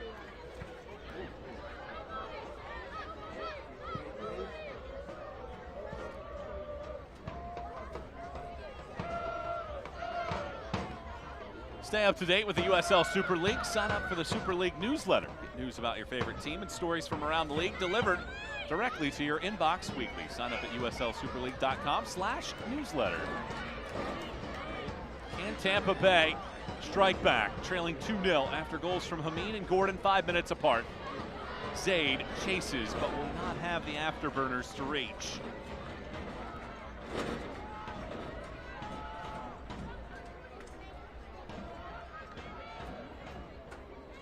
For Tampa Bay this year, it's been boom or bust, and their 5 wins, 14 goals. In their 8 other matches, they've only scored 3 times. So if they're scoring, things are going well. If they're struggling, they're not being able to find that finishing touch. They are out shooting Fort Lauderdale United 8-6 in the match, but a lot of those 8 shots came in the opening half hour. All of Fort Lauderdale's shots have come in the last 30 minutes. And what comes from that as well is the Sun are going to have to push now. So yes, there is a decent amount of time left, but you're seeing Jordan Listro rotate up a little bit higher in midfield, and Hawksdaughter as well. She's somewhat staying, but now it's Fort Lauderdale United who may be able to take advantage in transition, because you use that momentum and that urgency against the Tampa Bay Sun by playing a more direct ball to break lines. So that 3rd goal could come through a transition moment like that if the Tampa Bay Sun isn't organized behind the ball as they're pressing.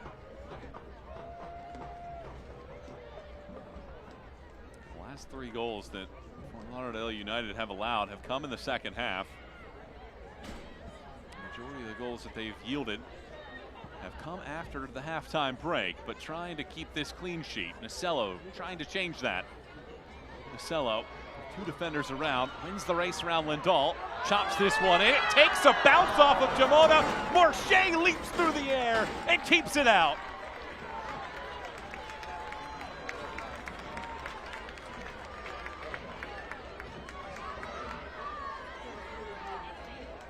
And I love what Nasello does in the wide space. She does like to come inside a lot, but this time she faces up, takes her inside, then initially goes to her right, back to her left for the cross. For the header, Morshea, no issues this time around.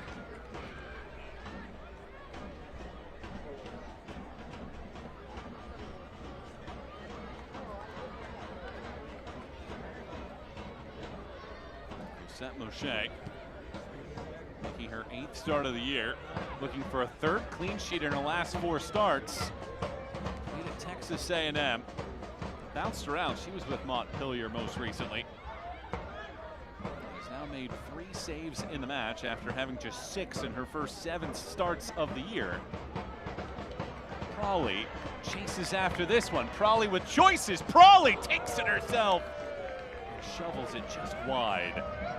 She's trying to become the 3rd of the 3 front runners to get on the board tonight. They have come alive in this second half, and I think the back line of the Sun thought she might have been offside, but it looks like it was a little bit disjointed in the back, trying to take advantage of it on that run. But I like that vertical run from her to get in behind.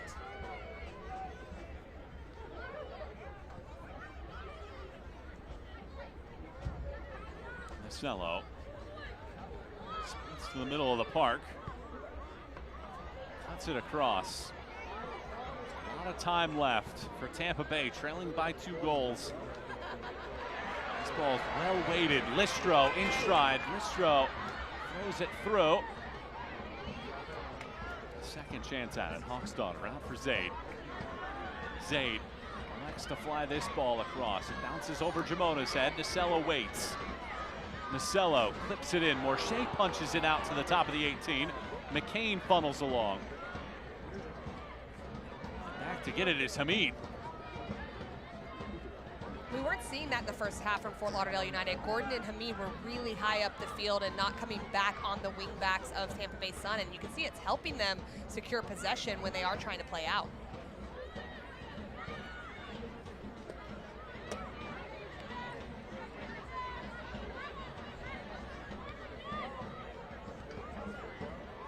Just enough of a piece on that from Smith to keep it away from Goins. Hamid able to slow that ball down. Instead redirects it right to Zaid. Opening up here just a little bit. But Zaid's long distance pass lines up with Jamona for a moment.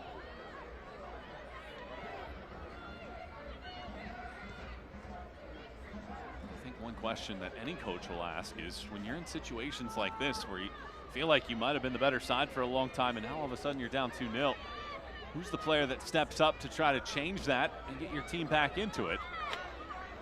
Well, I do think this is one of those games that calls for Gimona, who's been good in this game. She's kind of disappeared in this second half, but she's someone who scores a lot of goals. You just put it into the box, and she gets there. She's just scrappy, gets some touches on it.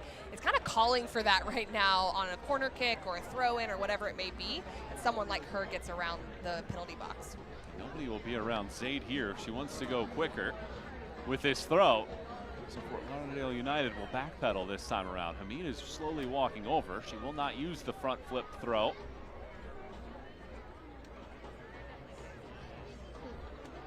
He's tangled up, and eventually Goins comes out of there with it. In her team debut. Hendricks. Back to Bissett. Zaid, there's nobody over in that area. She has choices. Zaid hits it first time across. Nacello. Nacello dodges. Dahl right on top of her. Nacello goes down. It's a penalty and a chance for Tampa Bay to get back in this. Well, Nacello has absolutely been a bright spot. It's been a lot in the middle third. Now she's finding herself in more advanced positions. The last opportunity that Morshea had to make a big save off was off her dribbling and her cross, and now she just sets up players. I thought she was in a little bit of trouble letting this ball go outside the penalty area, but she is allowed to turn and face by Lindahl, uses a little bit of deception, finally gets a half yard of space and then a diving tackle. It's a great run from Nacello, and definitely a penalty for me as it's just lunging in there and catches her right foot. Lindahl saved Nielsen's shot in the 5th minute to keep it scoreless. Nacello said that she loves to go 1v1 at players. Successful there. And now the team's leading goal scorer, Carly Gimona, steps to the spot to try to cut the deficit in half. Can Morshea come up with another big save? Carly Gimona strikes this ball and finishes. The Sun are back in it. It's 2-1.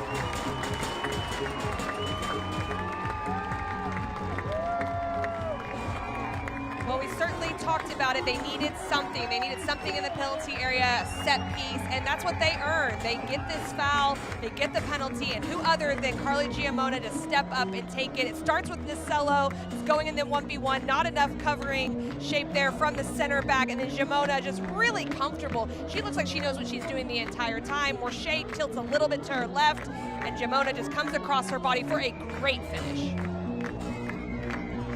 Gimona's 6th goal of the season, within 2 of the Golden Boot leader, who plays on the opposite side in Addie McCain. And Tampa Bay needed a break, and they get it. If you're just joining us, the first 35 minutes, Fort Lauderdale United did not have a shot. It was 0-0 at halftime, and then in the 54th minute, a golazo from Hamid. Shania Gordon added 1 5 minutes later. Fort Lauderdale United led 2-0. And then Gimona just finishes that PK after Nacello drew the penalty. Fort Lauderdale United have rattled off 3 in a row in terms of wins, the 2nd longest streak in the league. Tampa Bay have won 3 straight at home. And with less than 20 minutes to play, it's a 1-goal match. Dahl pounds this ball forward. Out to get it is Orcus. As Jorian Baucom, who just came in as a change, Hamid comes out, and Baucom makes her team debut after playing with DC Power for 13 matches at the start of the year, coming over on a transfer in the middle of the year.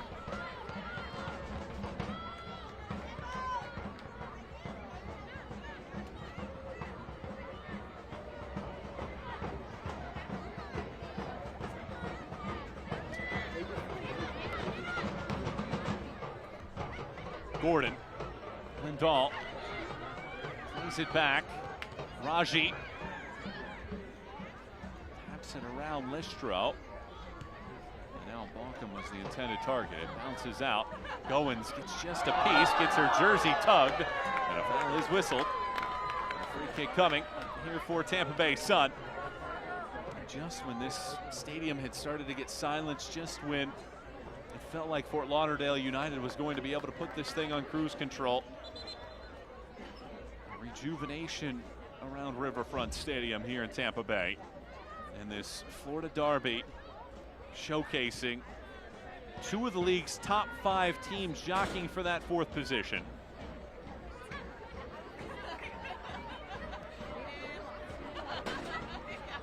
Gordon pilfers. And Fort Lauderdale has definitely made some tactical changes. Their wingers are definitely coming back in a more defensive role when they're out of possession, which has really helped, I think, build out of the back and make sure the wing backs don't get much going on. But they still don't have a ton of possessions so far. Goins tosses it in. Nielsen deflects away. And Balcom gets fouled by Bassett. Schilte Brown put out the challenge to her team to do some of the ugly things, to find that level of hard work. Down 2-0 with less than 20 minutes to play. Can they find a way all the way back in this to rescue a point after in the first meeting between these two sides, Fort Lauderdale United equalized in the 93rd minute? Will the script flip here in this one?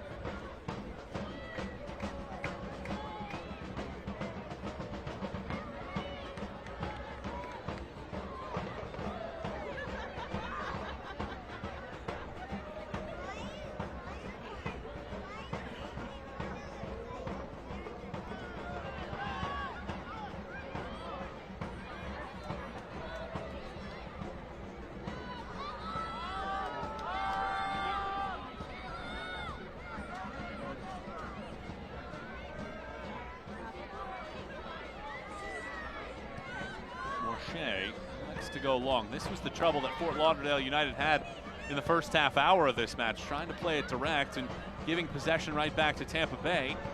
But here it's Gordon taking it away from Hendricks. Well, against the 2 front of Tampa Bay, Morshea has to be involved as the goalkeeper to make it a 3v2, but she's not beating that back line with the ball, and then it's just allowing it to come back.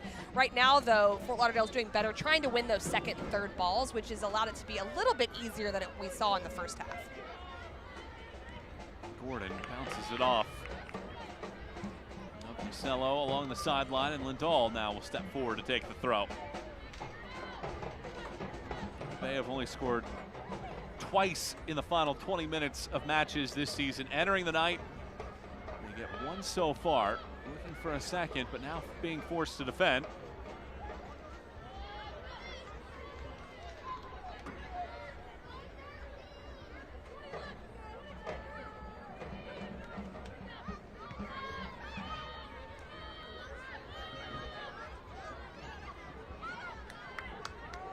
Vaca. Zaid accelerates. Out on her backside is Crawl. Zaid gets it forward for Nielsen, and they will bring it back on the foul, and it's going to be a card as well. Crawley gets booked.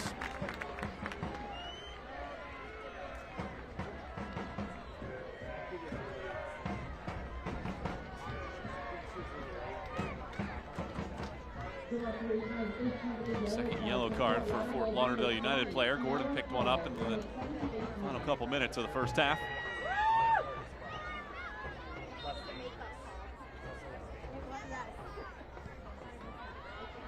Long ball. Jamona, the closest target, skims it off of her head. Goins chases, and it rolls out. Casey, how do you explain the difference in Fort Lauderdale's ability from the first 30 minutes to what we've seen in the last 45? Well, I think their willingness to go a little bit longer and look to bypass lines with purpose has been completely different. We didn't see one long ball, if I remember right, in the first half that skipped more than one line. So that is a big difference, just because not only it could lead to something, which it did on one goal, but also is just what it does to your opposition to know that you have some different tools in the toolkit. And so I think that's a big difference of what they have done. And then they've kept Addison McCain higher. It's a small, slight thing, but she has not come back to get the ball as much, and that's made Hawksdaughter and Listro have to respect that a little bit more. It's a reason why Fort Lauderdale United have a 2-1 lead. Nielsen doesn't get the lift on this. It juggles through the box, and Morshea flops it out of play. And those crosses have been difficult to deal with for Fort Lauderdale United in this match. Goins taps it right back along. It's a pretty good first touch there by Haugen. Keeps it in play right along the chalk, but ultimately just rolls it out. There was really nobody over in that area. I think she might have been hoping for a deflection.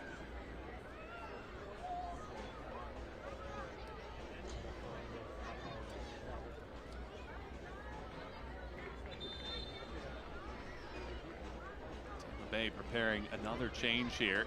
And Jamona, the team's leading goal scorer, who has the lone goal in this one, is coming out. And it's going to be Ashley Clark that gets summoned, the 31-year-old, who has just one goal this season. Will try to make her impact in the final 10 minutes.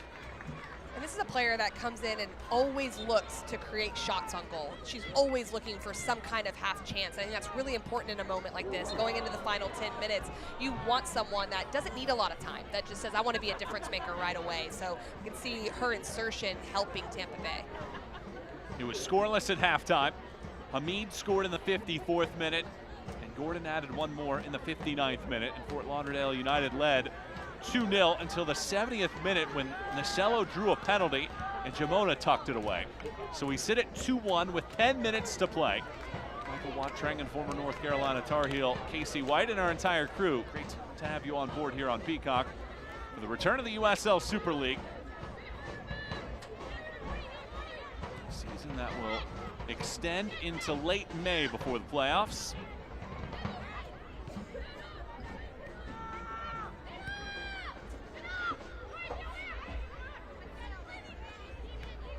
Dahl right back out wide. It's taken away, but this long pass into space. Clark chases with those fresh legs. Vaca is it right back up the sideline. Lindahl able to get it by. This time the pressure that we saw so effective in the first half hour come away with a takeaway.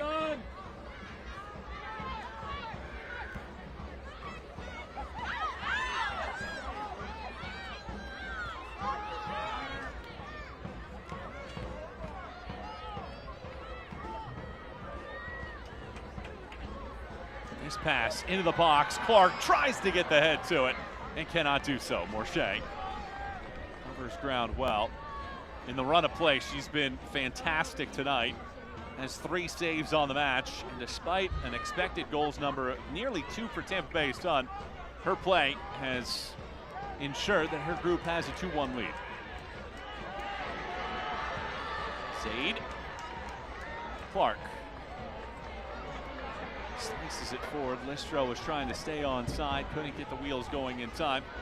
And it's a goal kick. And how many more chances will we see from Tampa Bay down the stretch?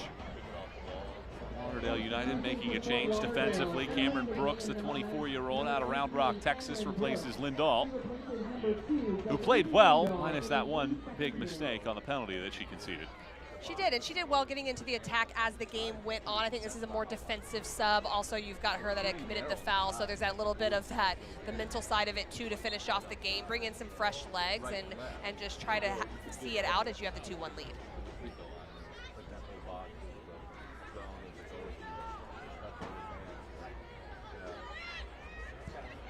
Tampa Bay leads 10-7 in shots.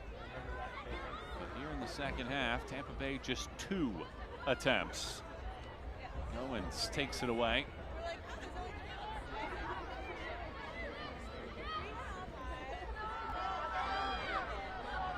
Morshea along the sideline. It's a looping pass down the field. Probably the intended target. Hendricks nods it right back where it came from.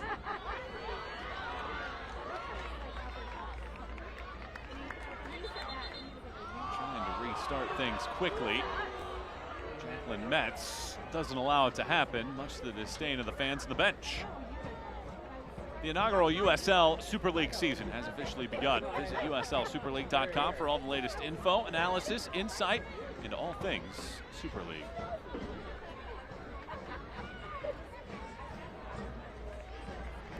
Will there be late drama in this matchup? 1-goal games have been so prevalent in the league. Nearly half of the results in the first half of the year finished by a 1-goal margin.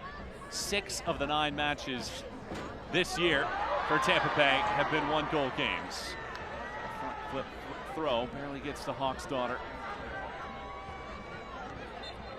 And a foul whistle as Hendricks goes through the backside there of Balcom. But I like seeing Hendricks doing that. Hawk's daughter also got into a more advanced position on the throw. I think they need to rotate up like that. We're seeing it from Jordan Listro. I mean, what's the difference in losing 3-1 or 2-1? If you give up a goal against the run of play, it doesn't matter at this point. So seeing Hendricks step, yeah, she could have a little more control and not commit the foul. I think they're going to need to do that these last 6 minutes and change to try to just make Fort Lauderdale uncomfortable.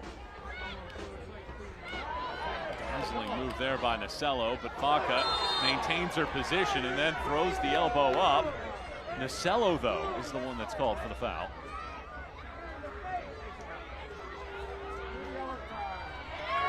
And it's a yellow card on Vaca. Nasello took the wrong end of that, but the whistle went against her. When it looks like the initial foul was called, just pulling the arm right there, but then trying to shake free was Vaca with that left arm. She does throw it back into Nasello and catches her in that moment. Still down on the sideline, needing the medical attention here. Vaca getting the yellow card, and Tampa Bay will have to make a choice now on whether or not they need to make another change. They still have Erica Timrack, Jackie Simpson, and Tommy Richardson available on the bench. Timrack's behind Denise Schulte-Brown, not getting loose, so it'll be her. And I would assume if Nasello's okay, like she will want to stay in this game. She's been a huge bright spot, so as long as she's all right, probably trying to give her a little bit of time to make sure, but it doesn't look like she may be. It looks like they are getting the player ready to go. It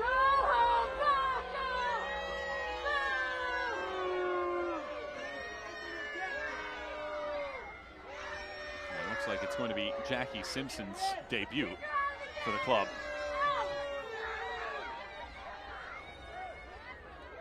To replace Nasello, who will be unable to continue along in this matchup.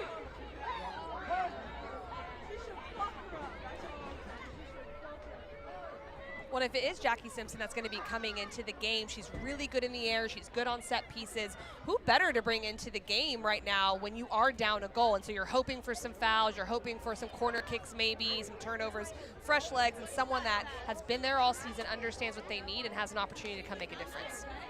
She didn't have a contract until the start of the second half of the year, but she's been with the club since the beginning of the season, and Right. Denise Schulte-Brown said she's been a leader of this group, and the club recognizes that for the 30-year-old who played collegiately for Schulte-Brown at South Florida.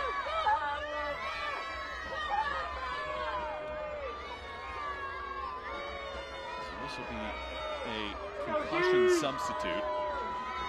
Simpson for Nasello. The American Athletic Conference Defensive Player of the Year back in 2015. Played in Spain for a few seasons. Trained with this group from the start of the year and now makes her team debut in the waning minutes of this match with her club down by a goal. Vaca to put the ball back in play. Swings it out and it's a foul whistle.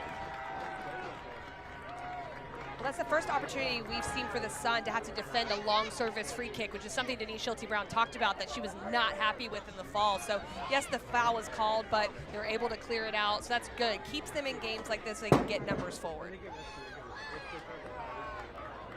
Everybody will wonder how much stoppage time we're going to get in this match in the second half. If you're Tampa Bay, you hope it's a big number. Ball dribbles down the field, and Fort Lauderdale United just clears. Prawley chases. Doesn't get to it in time. Bissett prepares for the throw.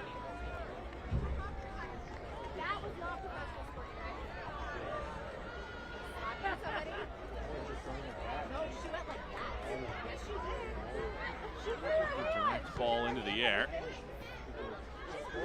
Nielsen takes it, spins, unable to glide it through those defenders, and this ball sidewinds out after Vaca bounces it off of the body. And Haugen's in a more advanced position with Simpson coming in. She's gone into that back three, which allows Victoria Haugen to get a little higher. She's good in the attack as well. Not much different of a position in that wing back where Nacella was and where Haugen was playing originally. To the 90th minute we go.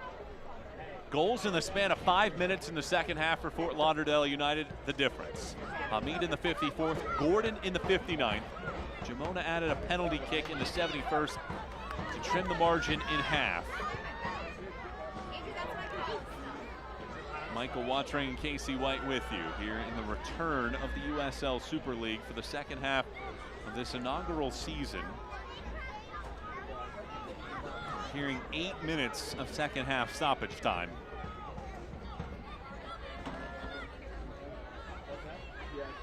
Bundle of chances perhaps still for this group. Here's Goins. Goins measures. Gets the ball right off the backside of Vaca. Simpson.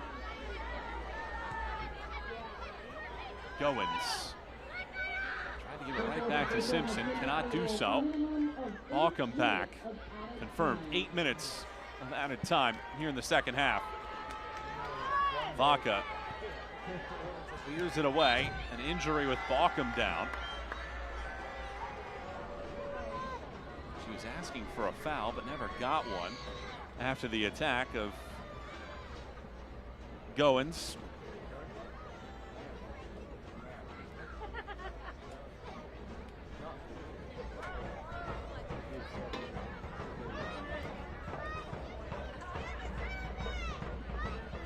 Fort Lauderdale United has shifted back into more of two players in that central midfield. I've noticed it the last couple minutes next to Raji, who was kind of doing it by herself, letting Smith and Madison McCain roam around a little bit. But as the game has gone on, they need to take a more defensive approach, and now you're seeing Taylor Smith coming alongside, and that is allowing, though, the Sun to kind of press more players up, but it allows them to stay compact, at least as a defensive unit.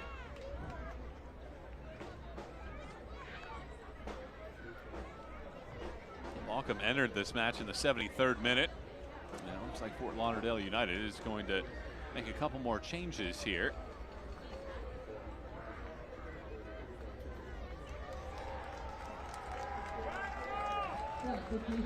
Cheyenne Allen coming in. Shania Gordon is coming out.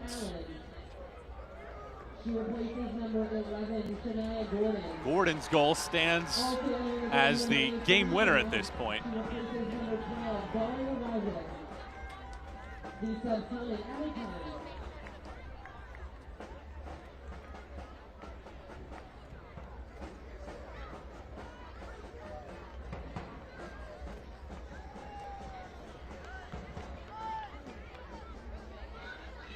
The other change, Felicia Knox in for Raji.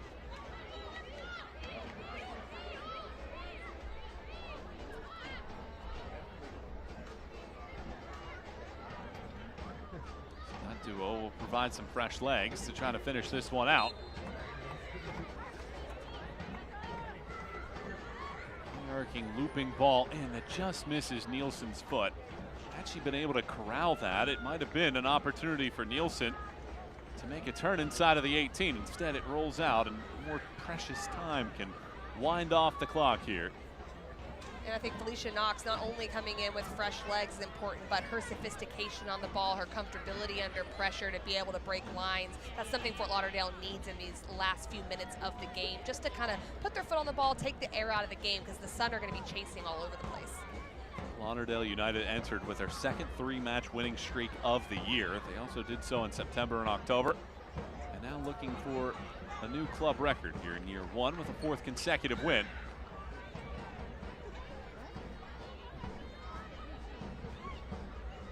Zaid bounces it around, and after it rattles, rolls out for a throw.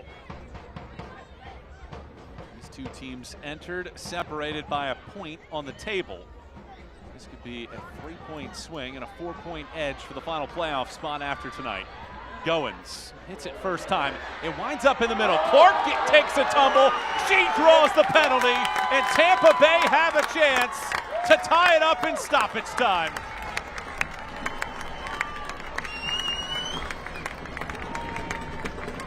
And this is how they started the game. It's that repress. It's that long ball in. They don't win the initial one, but they're not allowing it to get cleared. And Ashley Clark steps up, and now you've got them chasing towards their own goal. It is Felicia Knox. She's caught on the wrong side of Ashley Clark, then realizes it, gets too aggressive in that moment, and Clark is very smart just to keep her positioning in front.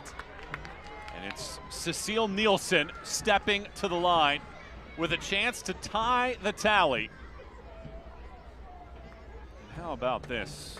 It's very similar to the first meeting. In stoppage time, it was an equalizer from Fort Lauderdale United. Morshea looks to preserve the advantage. Nielsen strikes it. Morshea can't get a piece.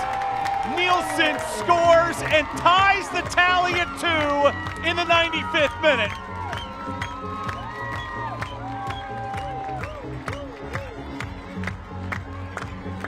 Football's such an interesting game, and the run of play, Tampa Bay Sun not able to figure out how to get on the end of all the services they created throughout this game, but they still figure out a way. It's Ashley Clark being industrious, just being a little more alert to the ball, and then Nielsen showing the composure needed in this moment. Morshea does guess right, but that is a perfectly placed penalty kick.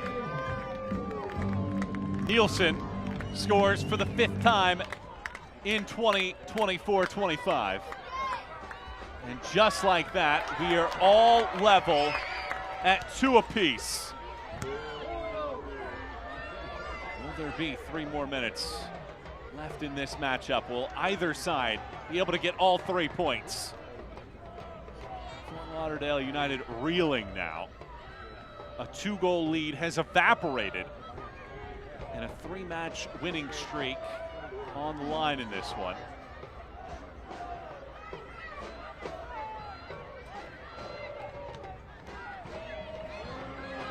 Vaca. Allen turns. Allen had an option to the left, instead passes and gives it away. Listro. Goins can be great in the midfield. Instead arcs this ball around. Clark cannot catch up to it.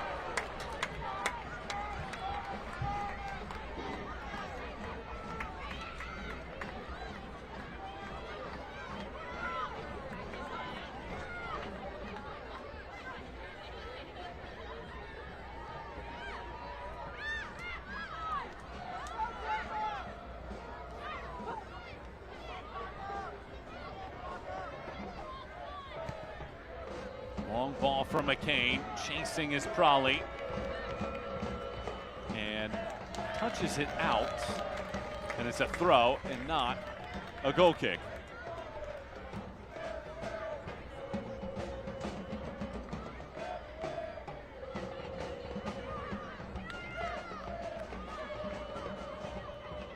Simpson arcs this into the air. Prawley nods it down.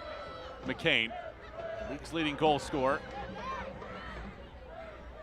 tosses this ball back.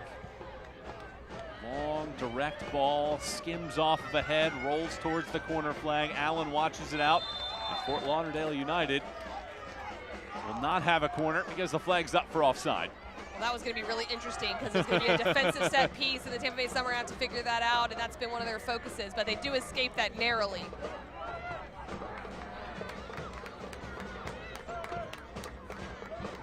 Orcus fires this one down the pitch. Well, there was 8 minutes. We had some subs. We had the goal. Will there be any additional time outside of that? That's a really good ball. Listro, though, was looking for Goins, and the newest player, Goins, wasn't making that run. Instead, it's a foul on Nielsen. What an interesting match this is. Kind of encapsulating what this sport can be sometimes. In the 18th minute, we had a change at goalkeeper when Kaylin Marquise was injured.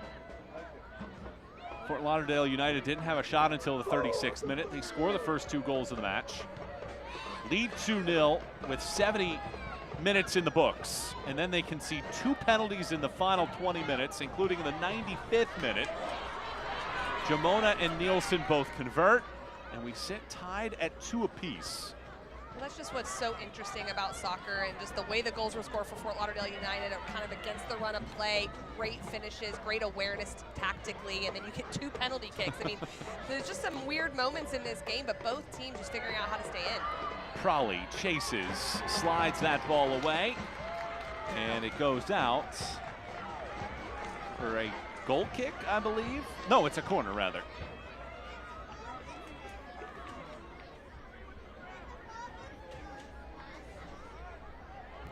So it's a corner kick, and everybody's going to come forward here.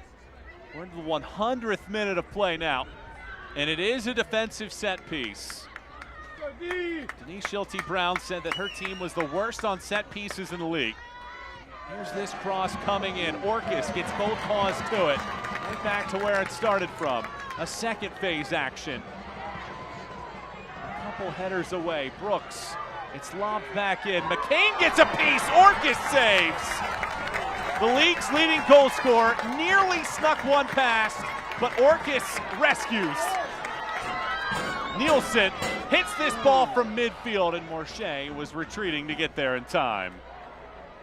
And it's the second and third phases are what Denise Schulte-Brown talked about, the remarking and making sure on those second services they were ready and alert, and they were in that moment. So a test passed. We've played 100 minutes. How much more could there possibly be? None is the answer. And for the second time in the Florida Derby, it's a draw, and it's a stoppage time goal that rescues a point for the home side. Cecile Nilsson's PK in the 95th minute ties it. How do you sum this one up? It's really back and forth. I think there were a lot of positives of this. Tampa Bay Sun started extremely strong. Fort Lauderdale weathered the storm, got two really good goals, but you like to see the intensity of the Sun to come back and just continue to fight and be rewarded for it. If you are Fort Lauderdale, I'm sure you're disappointed having that 2-goal lead, but an entertaining game all around. Neither side will extend a winning streak. The 3-match string at home for Tampa Bay done. Fort Lauderdale's 3 overall is done. 2-2 after the full 90. We'll step out for a break. Let's chat with Cecile Nielsen and have the full-time highlights when we return. Here is the USL Super League on Peacock.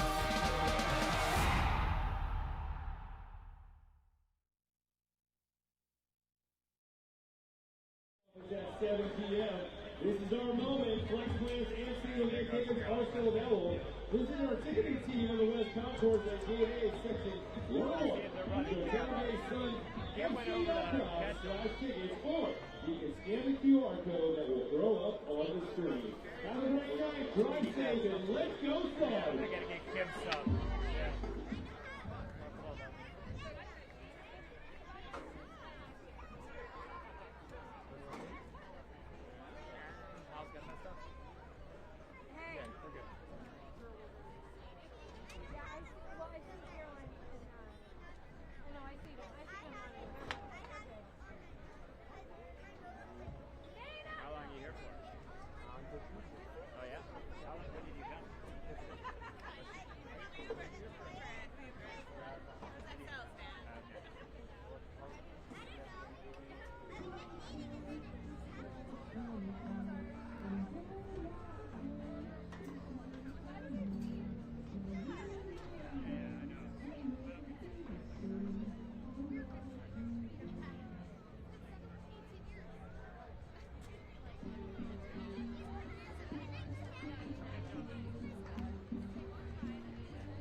And we welcome you back here at Tampa Bay, Florida for this coastal clash in the Sunshine State.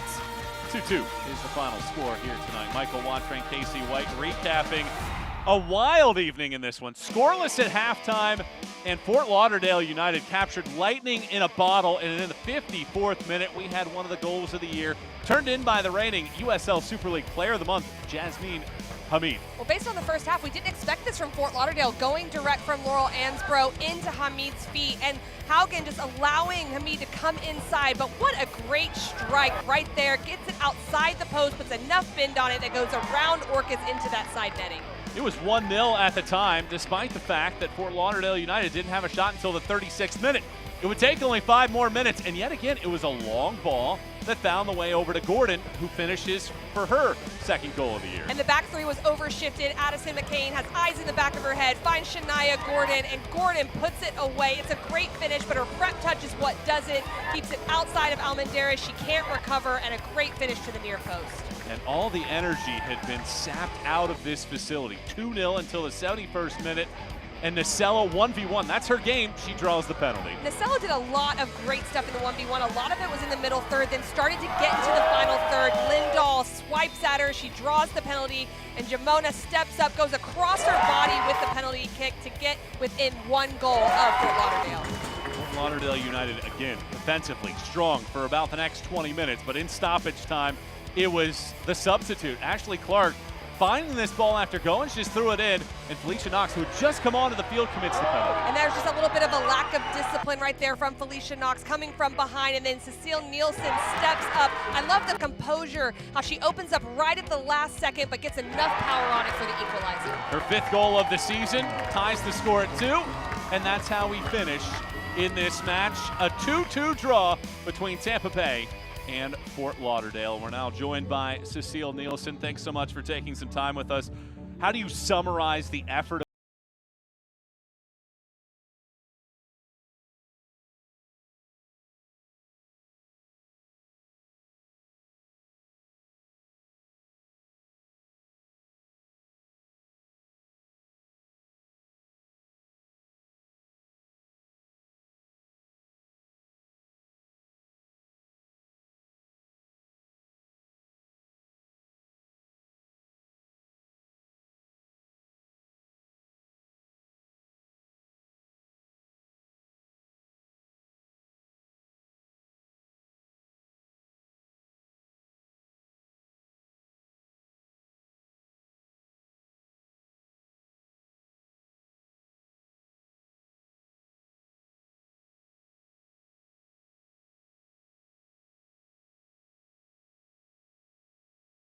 Cecile Nielsen, the tying goal in the 95th minute of this match. And in the return of the USL Super League, it did not disappoint here in a Florida derby. Fort Lauderdale United the opening 2 goals. Tampa Bay the final 2, including the equalizer in the 95th minute. It's 2 apiece between Tampa Bay and Fort Lauderdale. For my partner, Casey White, and our entire crew, I'm Michael Watring. Thanks so much for watching. Good night, everybody.